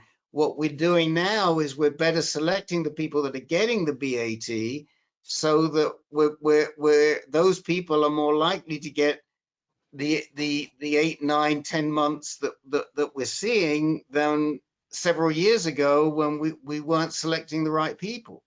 I think that's the big improvement. I don't think we found that it works any better now than it did then, but we know who it works for now. I don't know. I've got to read. I want to read more. Herb, It's good discussion. I'll send you all the stuff Denmeade sent me. And it was stuff. It was stuff to convince doctors to go ahead and do it. There's one for the patient and one for the provider. So it's pretty interesting. Well, it's a technical read, his side for the doctor, and you probably will understand that I didn't want to spend all day on it. So. Well, Ken, if you send it to me, I'd love to read it. I'll send it to you. And anyone else, if you let me know if you have an interest in it. Oh, anybody else question about BAT? What's the side effects of getting a big shot like that? You feel great. Well, there's a possible week, and it's pretty probable that you're going to have some bone pain the first week. Yes, It does exactly. disappear. Well, It does disappear, and then you are a happy camper with all that testosterone. Until the 4-week mark, that's when the Lupron kicks back in. So you're on a little roller coaster. And they do, in fact, do it more than once. You know, Yeah. I know. Oh, yeah, I've it got goes for months. 9 Yeah, months. and the guys that we know that have done it have actually reported they got the pain, but they got much less of a boost from the testosterone than they expected. okay. So, you know, it should give you this big boost, but the guys don't feel it. And I think there's even some speculation in that review article is because the body just takes too long to adjust. It can't adjust that quickly. And that's one of the reasons why you don't feel it so quickly. I mean, you know, one of the theories as to why it works is because the androgen receptors are so starved that when all this testosterone comes in, it floods them and kills them off. It's like, you know, dying from overeating, if you like. So look, I think we should have a really extended discussion in the future, Rick, after reading some more. I wanted to toss out an idea.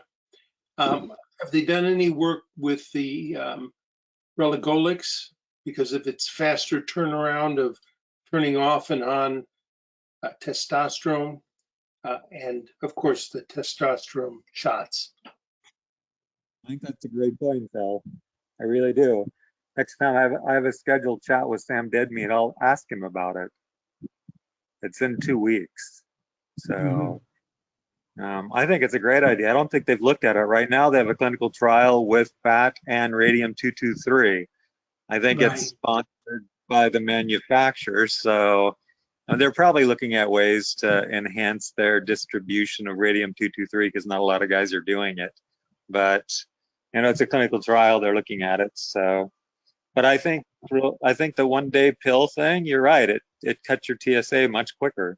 So instead of a depot shot. Isn't one of the side effects of the testosterone is that it can reset Zytiga so that it will work again? I thought I read something about that. It resets it. I mean, they're using enzalutamide, Jeff, but that's the point, that a tumor which isn't responsive to AR blocker like enzalutamide all of a sudden becomes responsive again. So that's the selling point. Okay. Not far enough along to know whether or not that actually does, in fact, work for most guys, though. Well, as I said, I just saw this thing on the PCF website that says 80%. They get a response, or that it does reset their AR receptor to accept? No, they get a response.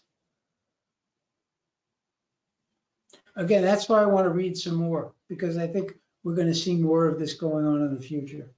You know, MD Anderson's just got 3 brand new people, and it was just 2 weeks ago put on Paul's plate, you know, for far enough so that he would act on it. So yeah, I think we are going to see it. A lot of people now are talking about it as something to try, just like Pluvicto. Okay. Cal, did you want to make a comment?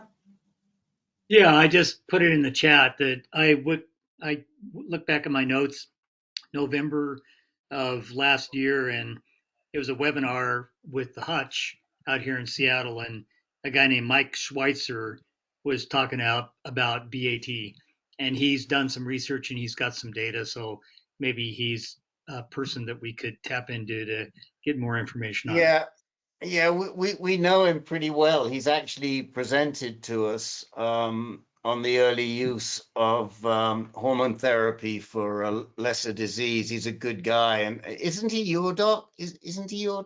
No. Is he your doc? Yeah. One of our guys up there is with Schweitzer. He's a young guy. He's a good guy.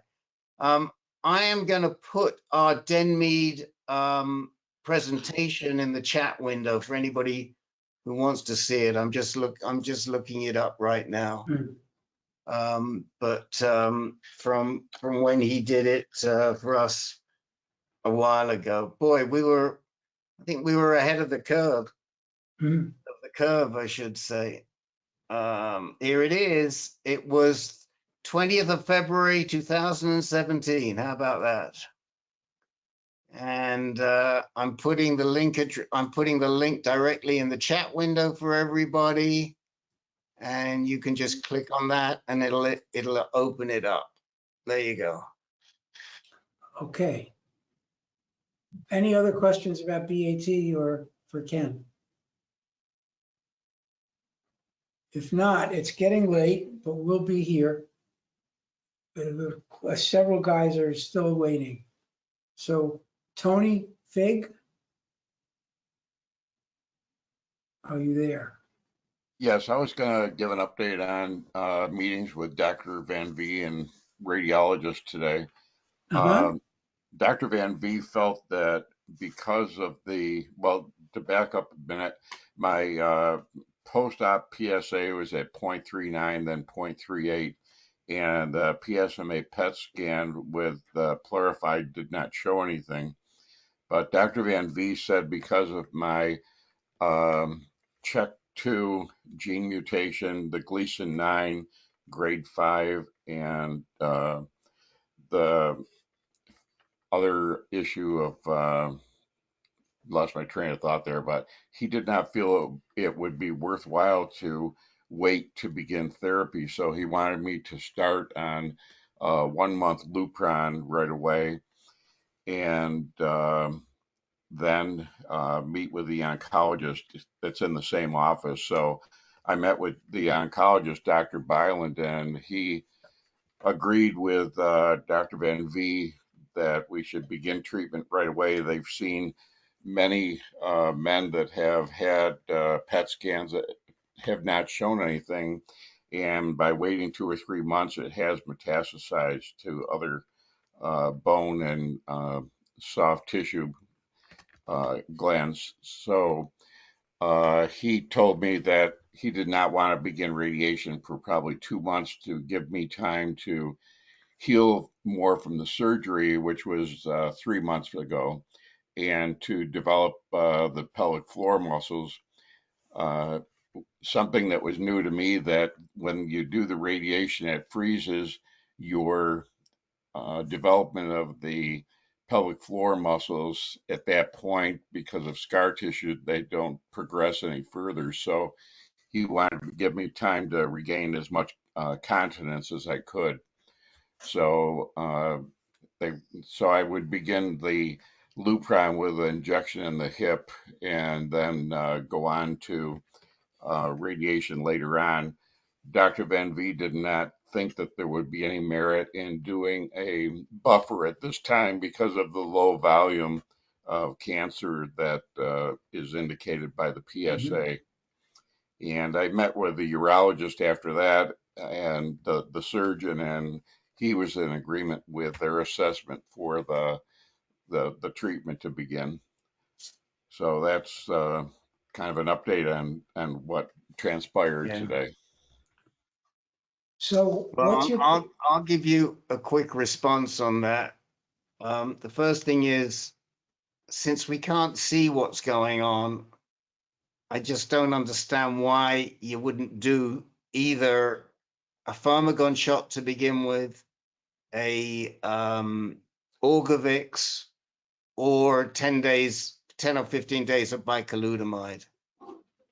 I mean, I don't see, I mean, it's just an unnecessary risk. We just don't know. We don't know where that metastasis is right now. And there's no downside. And if he feels that there's a downside, have him give you a Pharmagon shot. That really bothers me. Secondly, if it were me, I probably would get a second opinion. as to what the CHEK5, yeah, it's a mutation, it's an HRR mutation, but we don't really know what it does, what it causes. And I would want to hear from somebody else whether they thought that waiting a little bit longer for an Axumin scan in the worst case would could see a spread. Now the downside, the upside is what we see is a couple of small spots. We're able to radiate those spots, and you don't have to do hormone therapy. I mean, what he's pushing you into right now is at least a year to 2 years of hormone therapy. I'm not saying it's wrong. What I am saying is there are other alternatives, and you got to understand what those alternatives are, and you got to be willing to challenge him on it. Because you're the one that's going to be doing the hormone therapy, not him. And we just don't know. I mean, he's not giving you enough time to figure out where that cancer is. I mean, he's not concerned, frankly, that there is any cancer there because he's putting you straight on to an agonist and not using an antagonist. I personally don't like that. If it were me, I would be concerned about that approach enough to ask myself, is this the right doc? But, we know other people that he's seen. But I think, yeah, I don't know. Let me go to Ben, who's as silent as ever, because Ben's been working with you a lot closer than I have. Rick, I couldn't have put it better on the flare. It's just, pointless sloppiness. Yeah, particularly in light of the fact that we don't exactly know what's going on. Yeah, why not do it the right way? It's a balancing act. I guess he could get a second opinion. I guess it wouldn't hurt. You can't, as we've seen so many times, you can't get perfect information. On cancer, we want to have we want to know exactly the right thing to do, and it comes at a cost. It's a really hard call because we don't know what it's a hard call to know whether the cost of waiting to get perfect information, outweighs the benefit of whatever the information is. Yeah, he may have an oligo situation and get off easy, but on the other hand, it may, as has happened in Van V's experience, it may just get worse. He did agree to have the scan reread by the Plurify reps. Yeah, and I think that's probably the best you can hope for in terms of perfection at this point. I mean, the one thing that shouts at me, Ben, is that Tony's PSA barely moved in 6 weeks. I know. And that to me is a big clue, because what that would suggest, again, we're not docs, but we've been around it enough, it would suggest that maybe it's not growing, maybe there's just some spots somewhere that are right there, and they're just lolling along. And it's sort of counter to this idea that if we leave it a little bit longer, then it could grow everywhere. I mean, if your PSA had gone from at 6 weeks 0.4, 0.39 to at 3 months 0.8, I think that would be a much greater concern. But it's not moving that fast, which is a good sign. And as you pointed out earlier today, your PSA did get up to around 9 or so before you had the surgery. So you do make PSA. And when I say get a second opinion, I mean, I think the second opinion is regarding what's the risk of waiting. That's that. We're not talking about the treatment. We're not questioning treatment. What we're saying is there really a risk of waiting? I mean, I kind of feel that you're getting shunted into treatment here, Tony. And once you get that first Lupron shot, you can't turn back. How would I investigate a good qualified person for another opinion in the Rochester, New York area? Well, I don't think you've got anywhere in the Rochester, New York area. You'd have to travel. You'd have to go downstate. You'd have to go downstate a little bit. Well, what, is there somebody in Buffalo No, or Syracuse? no. There's nobody at Roswell? We were never happy with Roswell, and that's where Professor Bill was treated.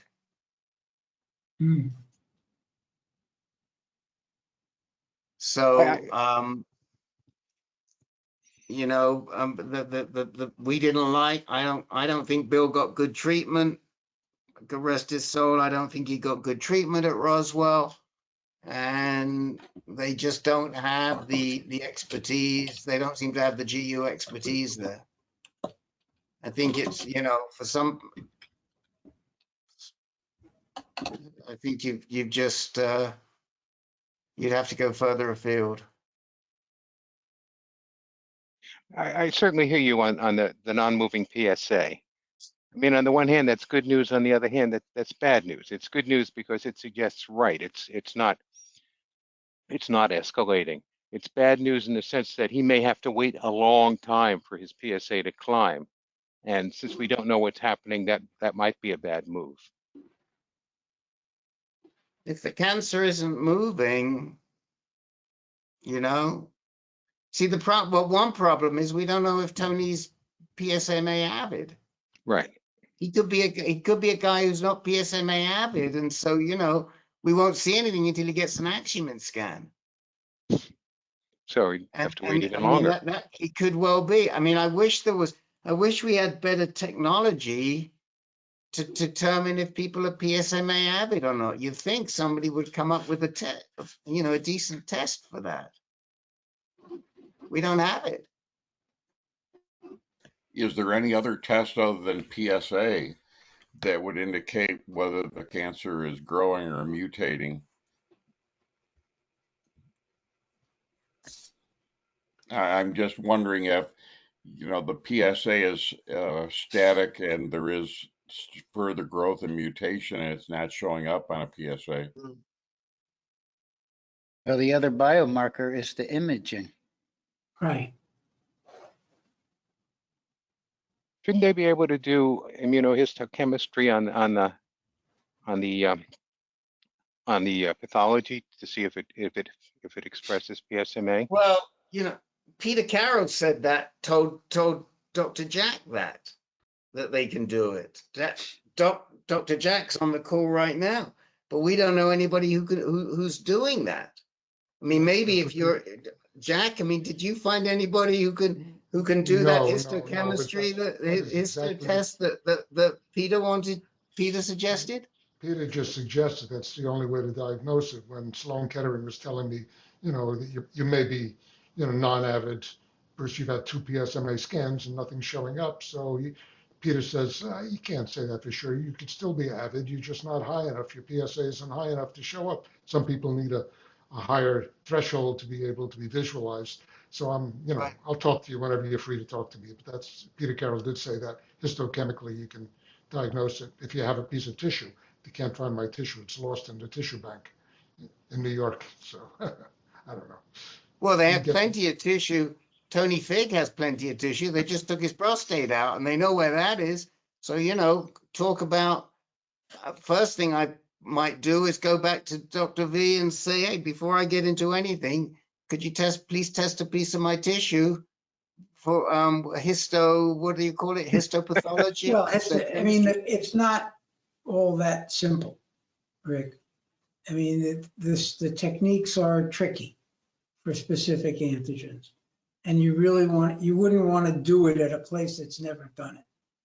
Because you have to have positive controls negative controls to make sure you're actually seeing what you're seeing.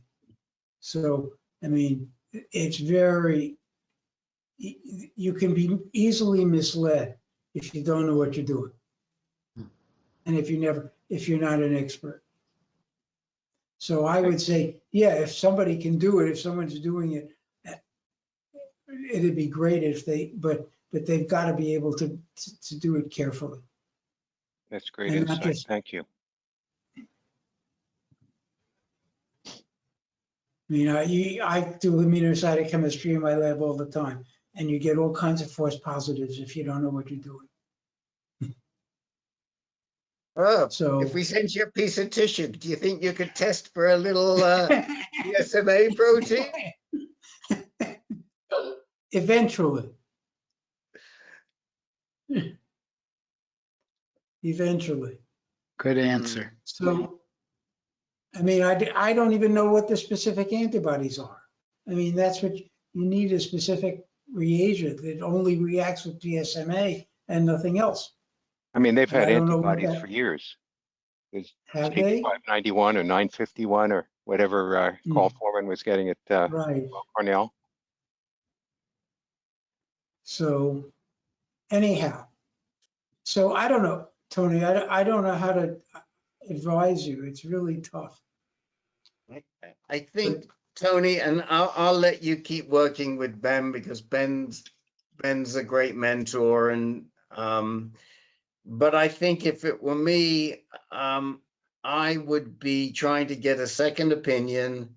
You could probably get a telemed appointment. You might, I shouldn't say probably, but you might be able to get a telemed appointment from somewhere and run it past them and someone else and see what do they think the risks are of you waiting until your PSA gets high enough, either for another PSMA or an Axumin test if you're not avid.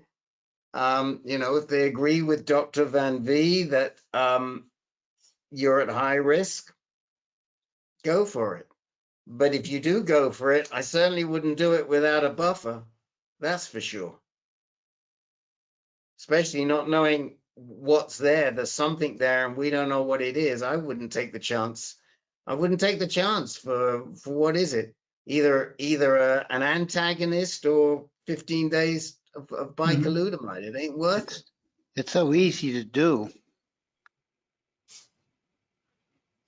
So look, we're getting late, and I'm Okay, thank you obviously very I'll much. stay as long as necessary, but we do have a bunch of people who wanted to talk tonight. And I'm hoping we can, if those of us with fortitude, or at least on the West Coast, can stay up, we can. Yeah, we can excuse. I mean, seriously, Herb, if you guys, John and I are here, and if you guys want to drop off on the I'm East fine. Coast, it's fine. John, where are Okay. you? Connecticut. Yeah, he's in East Coast, but he's got the And same. I'm fading. Oh, are you home? Oh, you're home. Yeah. Oh my couple gosh. days. Okay. I thought you were still here. Oh, Usually, I'm still awake, but let's move on.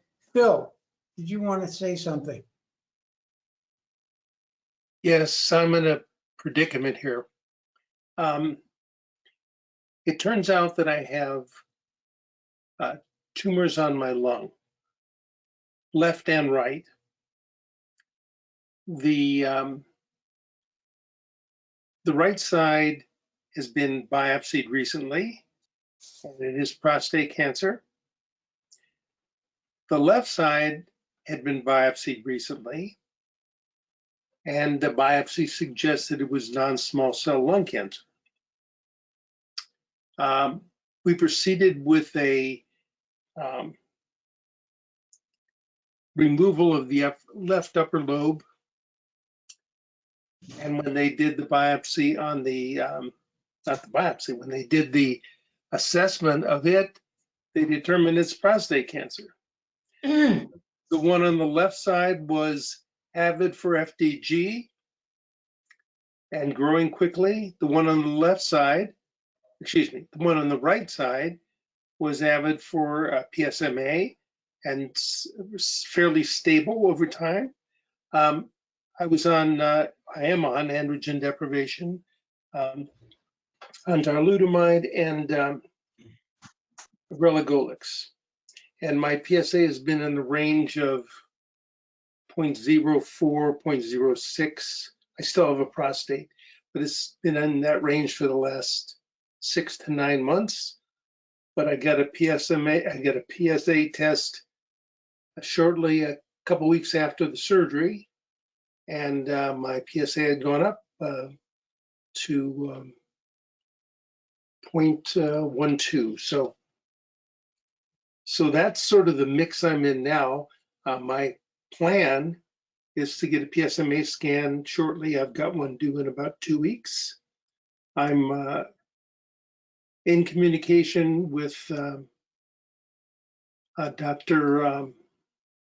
Epstein, and I'll be talking with him about what samples he wants to see, because I don't know how they could determine from the biopsy it's non-small cell lung cancer, and then when they get the tumor, they determine it's prostate cancer. And they seem to be, they seem to be different cancers, the way they're responding and with the way they're looking on the scans. So that's my predicament now. So Phil, I mean, there is a possibility, and it's that the prostate cancer has morphed into something that looks more like a non-small cell lung cancer. That it's sharing that they're looking at things that were shared between that and lung cancer, and also retain something to do with prostate cancer when they look more carefully. So that's at least one, the fact that you have different characteristics in different places, and they're both considered prostate after pathology, would suggest that the tumor has somehow morphed. But again, it means that there are different therapies depending on what that morphed to. And did you talk to your doc about that? Well, I've talked to him about it, but the situation we're in is, this is relatively new news, like 2 weeks.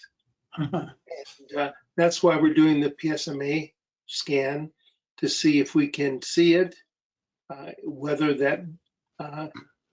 on it's not the former left upper lobe is gone now. So maybe we've cut out the issue, and we're dealing with just one type of prostate cancer.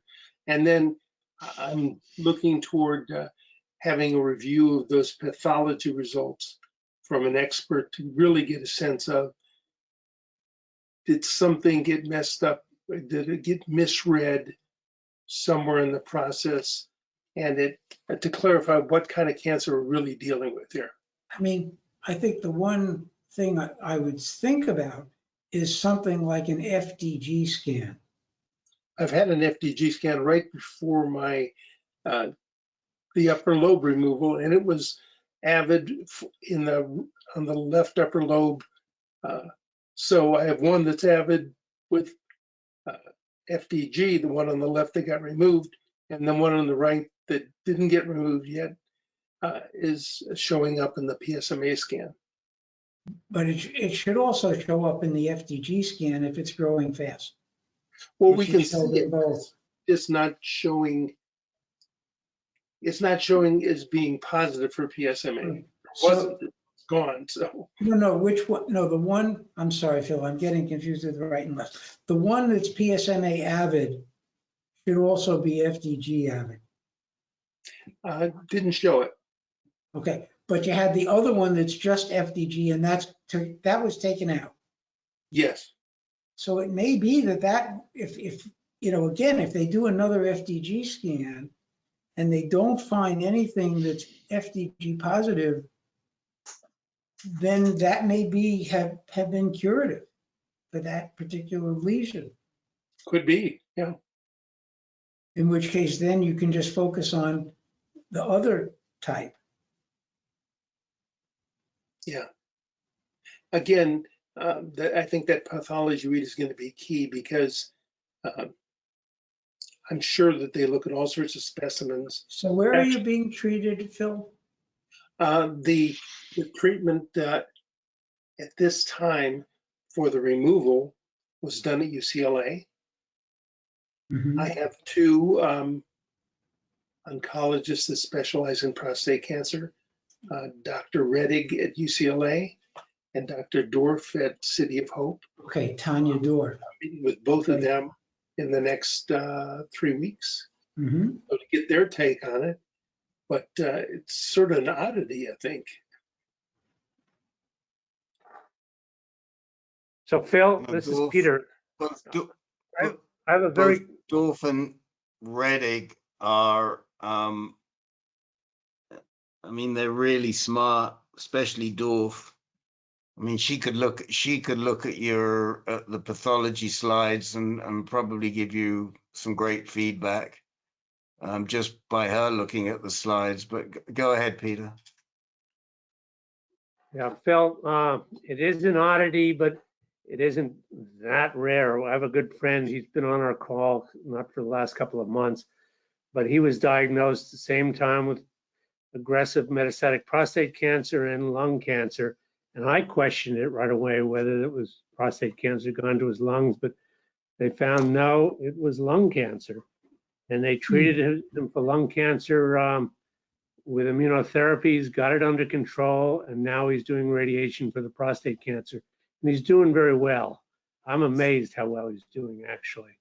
So it was, it's weird, in my opinion, to see that happen, but it's, I'd be optimistic. This isn't, this isn't the end of the world. They can do this, and you can get through this. I am optimistic, actually. Again, I have to rely on the experts around me, and I feel pretty strongly that they're going to really be helpful here. It's just, it was such a switch so quickly, 1 week it was non-small cell, and then when the surgeon told me who had taken out the left lobe, he said, he seemed disappointed, actually. He said, well, it's prostate cancer, not lung cancer. And had it been diagnosed as prostate cancer, I'm not sure they would have removed it.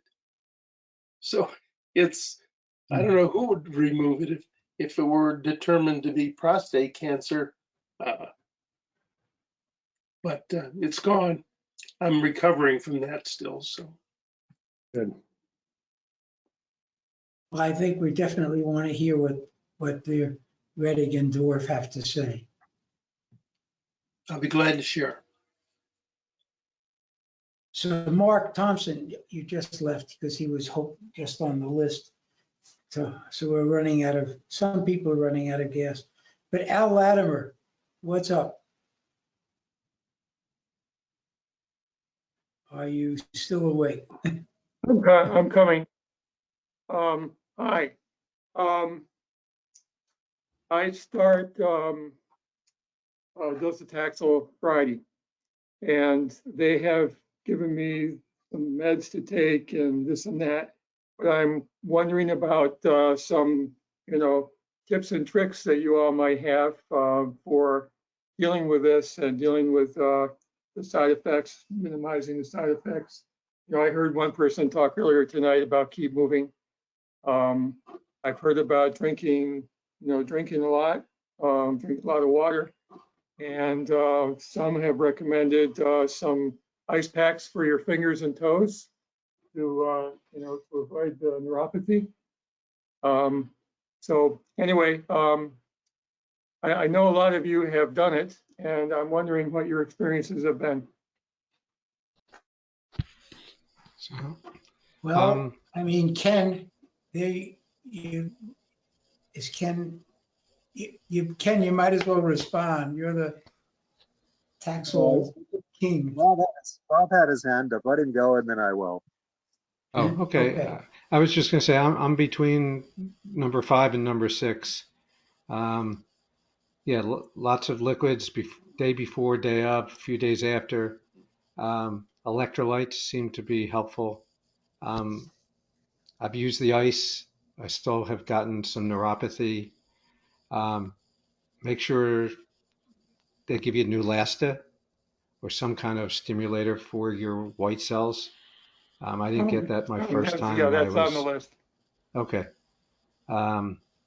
Yeah, past that, just I found, even though I was tired, push a little bit and just get out, take a walk, even if it's 2-3 blocks.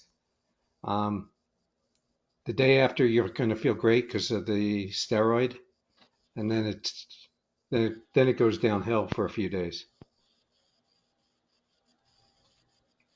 That's about all I can tell you.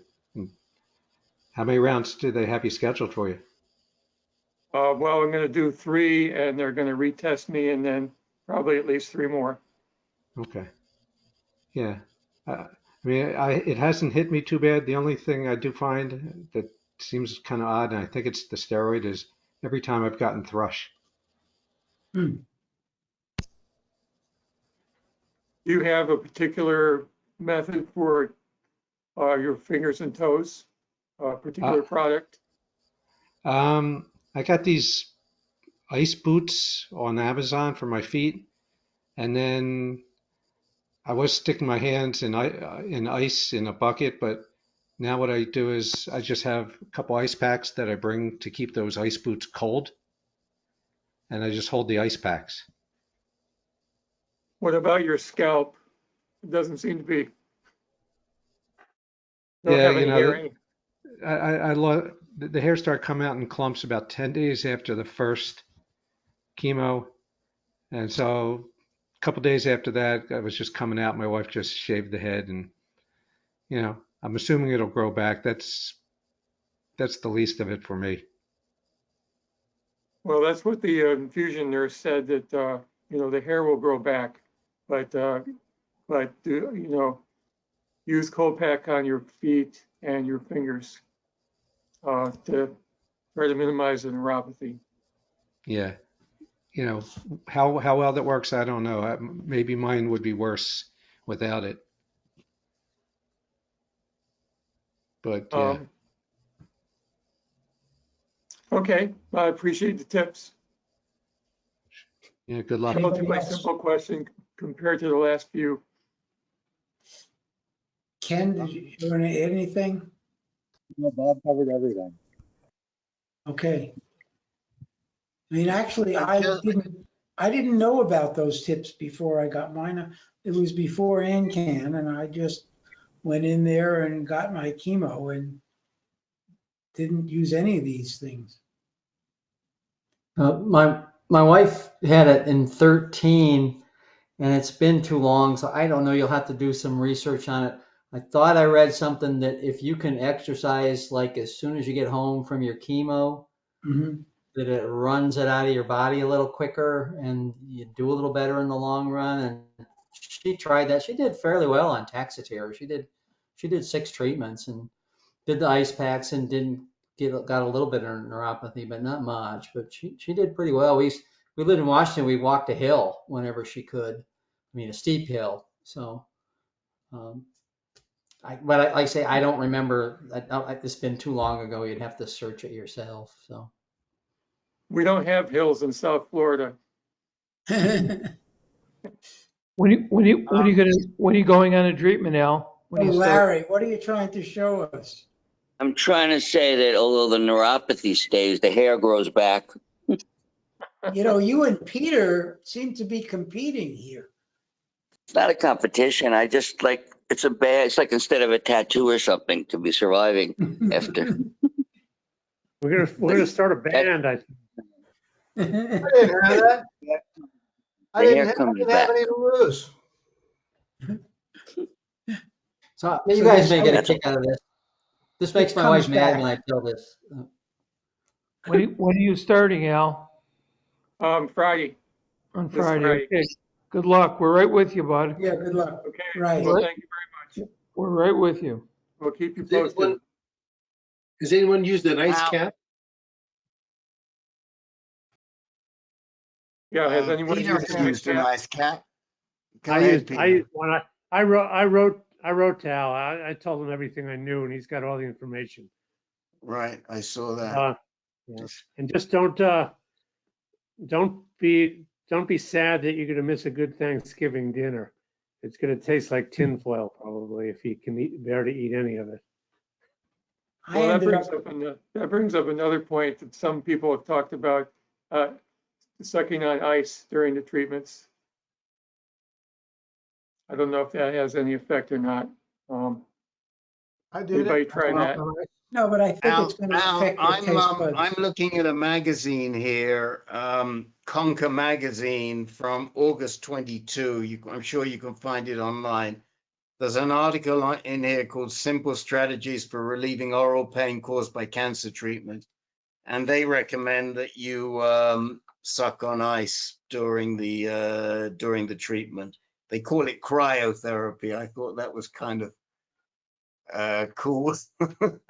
So, but see if you can find the article in Conquer. What was the name of the magazine again? Conquer. CONQUER. Conquer magazine, August 22. Oh, Conquer. Okay. Yeah. 8/22. I mean, there will be some other changes, Alan, the longer, not just neuropathy. I mean, taste buds are going to change. Bob, have you experienced taste changes?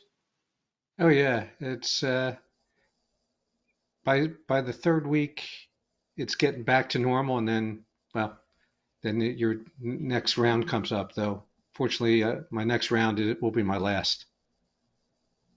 Well, I had severe taste issues when I was going through the Pluvicto, although that's pretty much worn off now, but it's not completely gone even now. So I guess I'm in for it on the taste part. Right. Yeah, you never know. It'll come back. So, any other comments for Al? Yeah, I got one. I have one comment.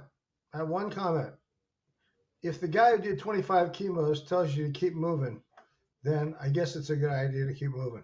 Because I look at him and say, how in the world could you possibly get through 25? And he's always said the same thing. Now I talk about keep moving, but I didn't do any 25 chemos. 32. So, 32, sorry, Jimmy, I think. I'm sorry, only 22. 32. Oh, 32. Holy crap. How many well, can? Even more How so. many can? Yeah, six. How many can? 27 and 6. 36. Sorry, call me a liar. 33. 33. Okay, I was close. More so, even more so. Yes. So that means, Ken, that means it was still working after 33 treatments? Well, in the very beginning, in 2017 they did, and they still, some do the 6 upfront rounds. So I had 6 in the very beginning, and then 27. I was called my maintenance plan. So I didn't do it every 3 weeks. I did it every 4 weeks. And it held my PSA for a great deal of time in the 21, 24 range. So it didn't cut it back to 0, but it did hold it from growing for 22 months. Yeah, so that's the name of the game. Keep pushing it down the road. Right. Kick the can Now, down the road. which of your doctors is running the show for you? Singal. Okay. Although Belusic knows what's going on too. Okay. Well, this is a good segue, Al, from you to Jack, who also is in the same practice. True. I'm going to be seeing him. I've only seen him once, and I'll be seeing him early November. And right now, my PSA doubling time has started to gallop, and for 5 years it's been flat. So I'm concerned and a bit anxious that the doubling time went from 36 months to 14 months to 5 months, all within the past month. So I have to repeat my PSA. I'm very anxious to see what the result is. I want to get an Axumin scan, as Rick advised, and as Sloan Kettering advised a year ago when I had my first gallium and nothing showed up. And then I had my second gallium, and he said you got to get an Axumin, but I was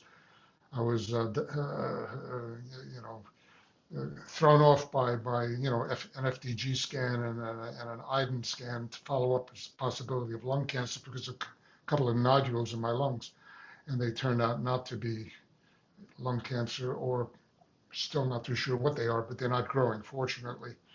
The also had a total body MRI and bone marrow to make sure there's nothing going on in my bones. However, I'm very concerned because I'm caught in the dilemma of believing I perhaps should have taken the advice of Sloan Kettering and went for IMRT and ADT early in the game, and maybe I could have prevented something from progressing, such as this rapid doubling time or whatever's going on. But on the other hand, Belusic and Peter Carroll say, slow down. As Scardino said, you don't have to rush. They were talking when my doubling time was very flat. But So I Jack, don't know what's your PSA now? 0.9, but I haven't had it It's done. still really low. 3 weeks ago. Okay, that was 3 weeks ago. And prior to that, as I told you, it was 0.36, 0.52, and 0.67 over the past 6 months. I know it's low. Something's happening, so I think it's time to treat it. Okay. Well, I'll see what Belusic has to say, because he wanted to put me on either active surveillance or watchful waiting. I'm not sure what he defined it as, but whatever it is, this may be the time to do something. And the question is, treat meaning, what? Let's get an Axumin scan and locate where it is, because I don't feel comfortable shooting my pelvic bed and prostatic fossa without knowing there's something in there. So even though you just told me the most current thinking is you got to do that anyway, even if there are Mets out in the periphery. So that's very new to me, and so it makes me wonder why I didn't just go ahead and follow the advice, because there could be. What I'm hearing, a lot about this focal SBRT done, if there is something that can be localized, and I guess I'm holding out for the possibility and hope that maybe something can be found with an Axumin scan, and maybe they will be able to do something, either pencil beam, proton, or SBRT in focal, so that I don't have to have generalized IMRT. And that's where my head is. I have a high FSH. I've got either a microadenoma or a Rathke cleft cyst in my pituitary stalk, and my FSH is up to 28.7. I've been reading some literature about FSH could be emanating from prostatic tissue, which is frightening and new to me. I don't know if you must be aware of it. You seem to be aware of so much. And I'm wondering, how much is coming from my pituitary and how much is coming from prostatic tissue, which may not be, as small as I'm hoping it is. So that's where I am. And But right now, Jack, you're not on any therapy at all, right? I'm not receiving any therapy. No, I'm 20 years out. Yeah. And right. It's going to be 20 years since I had 15 years non-detectable. In the past 5 years, it showed up as being detectable this month.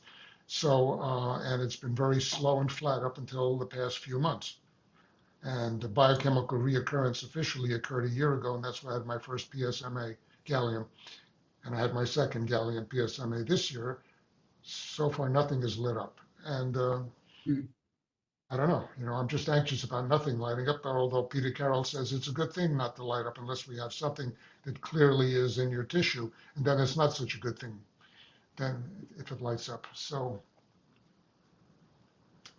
whatever thoughts you can give me, if you had nothing, I'll wait until next week. Well, I think you've got to see if there's something localized. I mean, scans are usually, you're now at the level where it could show up. I would also look at an FDG scan. I had an FDG scan. And it didn't show anything either. I had an FDG scan after they thought I have, pulmonary nodules to rule out lung cancer, and nothing hypermetabolic showed up in my FDG scan last year. Right, a week after I had the PSMA scan, they said, we've got to rule out lung cancer. You got 2 small pulmonary nodules in one lung. So they essentially said nothing hypermetabolic is going on to, and then they followed it up with the iodine scan, and nothing grew over 6 months. And then they followed it up with the another gallium this year. So that's where I am.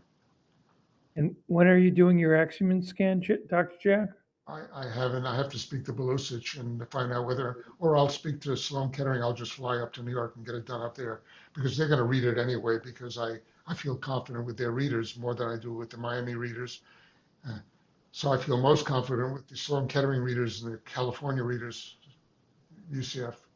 California. Have you been able to chill out a little bit? No. No. No, I'm losing sleep. Okay. So, oh, I'm boy. sorry. I feel kind of guilty because you guys have been through such. And I'm a newbie on some level, even though I've been 20 years dealing with it. But I wish we could find a way to get you to chill out a little bit. Yeah. Because you're really in a great spot, and every day is so wonderful. I just hate to see you burning up these beautiful days with anxiety. It's my friend David Mullen talking. Thanks, David. Yeah. I appreciate it. Got to figure out a way to do that, Jack. So I'll go to sleep. I'll take a couple of Ativan and go to sleep. A couple of Ativan, I'm going to sleep. Yeah. Forget the cancer. Just work on enjoying a beautiful day. That's what I'd be doing. But I know it's hard for you. Thank you, Okay. my friend. Thanks, guys. Think of it, Jack. You really got good people to advise you about what's going on. And yeah, sure do. And the other part of it, I would also say, is don't look back. There's no point looking back and thinking what might have, should have, could have. I mean, you're the one that I'm talking to a psychiatrist, right? Give me a break. Right? It isn't going to help you. What's going to help you is to look forward and say, what are the logical things to do next that we can do to make things better? There's nothing worse than not having a plan, Herb. I'd like to have a plan. I have no direction. Well, I because I don't think know the whether to go plan is here. depending on, they got to find something, right? You can't just have a shot in the dark. You got to have as you know, you need data, you need evidence, and then you act on it. When you first came, it was clear things weren't happening. You just had a very low PSA, things weren't happening, and we said, chill. And yes, now they're a little higher, but they're not outrageously high. I mean, we've heard people with PSAs of 300 that went down to nothing after treatment. So the bottom line is, it's not beyond the pale for you to just think that we can deal with it. No, I just want to have some comprehension of what could be causing the gallop, or is that par for the course? And you guys must know. Is that the way it happens? It's flat for so. Yeah, I mean, Jack, it can. I mean, once the cancer starts to pick up speed, it can start moving up exponentially. But I think there's two things. First of all, the first thing is you got to get this Axumin scan. If it were me, I'd get it done in Miami, and you can always send the results to Memorial Sloan Kettering to get it read. You don't have to go up. You don't have to schlep all the way up to New York just to get a scan when you can get it locally.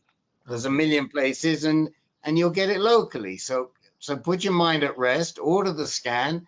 Who knows? Maybe you're at 1.0, even at 0.9. I mean, they say the lower limit's 0.85. So hopefully you're there. Number one. Number two, the FDG scan that Herb suggested may not be a bad idea. Yeah, you got one, but it was a year ago, and your cancer wasn't, and your PSA wasn't moving up.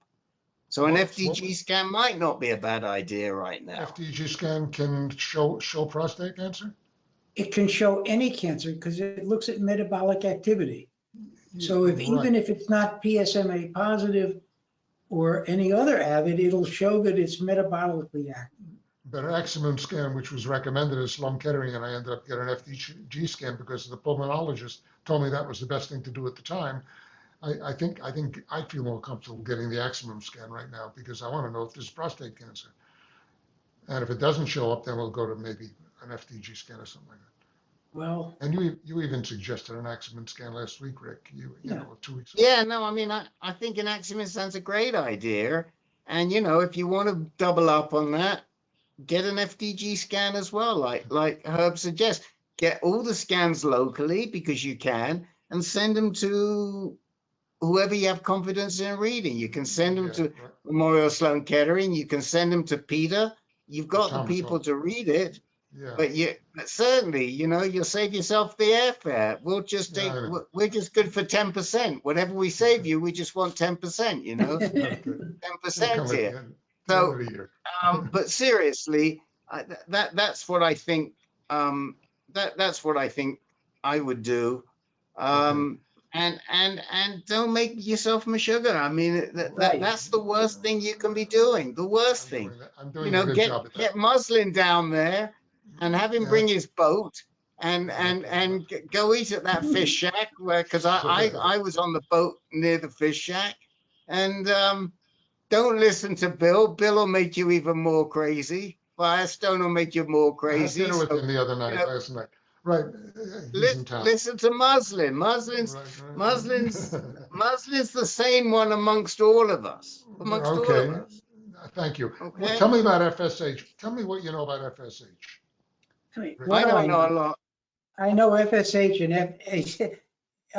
FSH is a follicle stimulating hormone. It's generally made by the pituitary. It stimulates androgen and it's you know the endocrine system. I know that very much. The upper limit of normal is 8. I'm 28.7.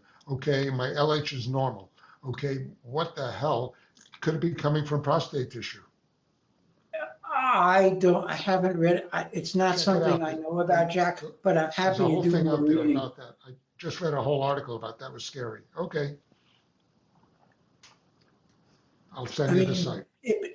Send me what you can. Okay. Thanks, guys. So look, it's a good thing I used to run marathons because tonight was a marathon. But Herb, hold on one second. I've got a question I want to ask on behalf of Mr. Muslin because he said he didn't have any questions, and I want to make sure because we've still got quite a few guys. Is anybody here on blood thinners? And if they are, what do they use or what have they used as an anti-inflammatory?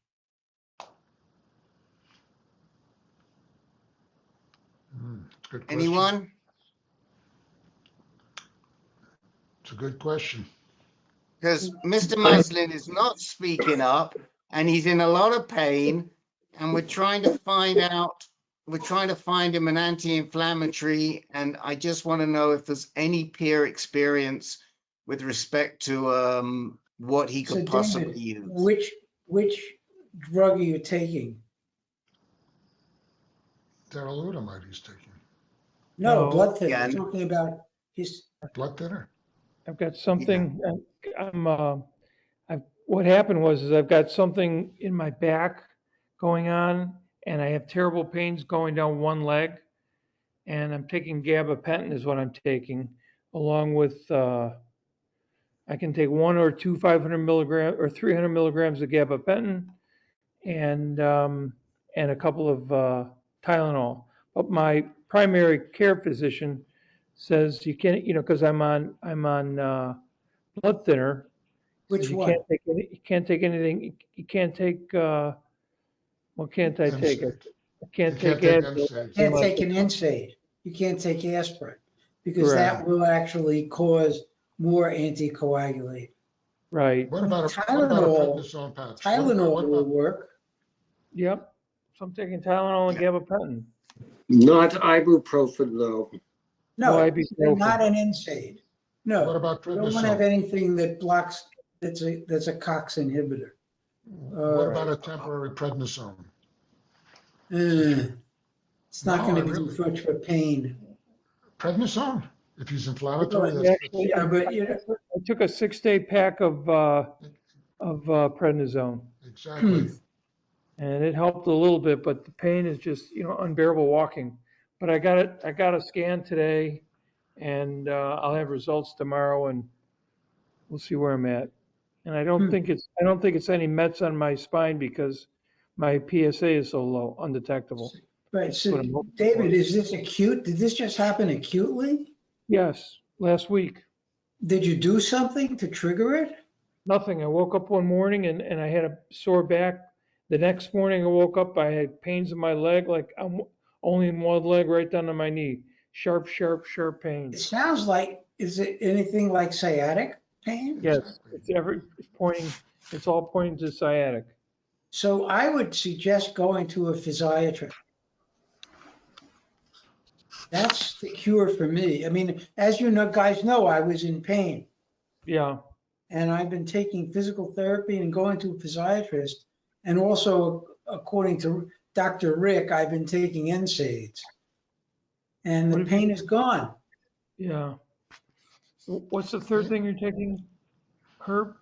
Well, I mean, you can't because I'm taking ibuprofen and you can't take ibuprofen. Right. Are you taking tadalafil or Viagra? No. Okay, because that gave, but my wife's a yoga teacher, so she would tell you yoga and along with the physical therapy. I mean, I think a physiatrist. Obviously, there's a distance out pressing on some nerves. So. David, Nice. can I say But that something? could be treated by physical therapy, David. Yes. Yes. So I just got an image today, and we'll see what it looks like in the morning. Hopefully tomorrow. Let's make room for Dr. Jack. Go ahead, Let Jack. me make a suggestion. In addition to the gabapentin, Norton, whatever you take for pain management, most pain management specialists would probably recommend, if it's pretty intractable pain, not amenable to any other medication that you're taking, you consider the possibility of some injections. And they do it. They inject the back directly into the area where. And have you had that? No, but I talked to my doctor about it, and that's what he's suggesting next. Yes. So that's what I would suggest also. Yep. But see a specialist. Don't go to a GP for this.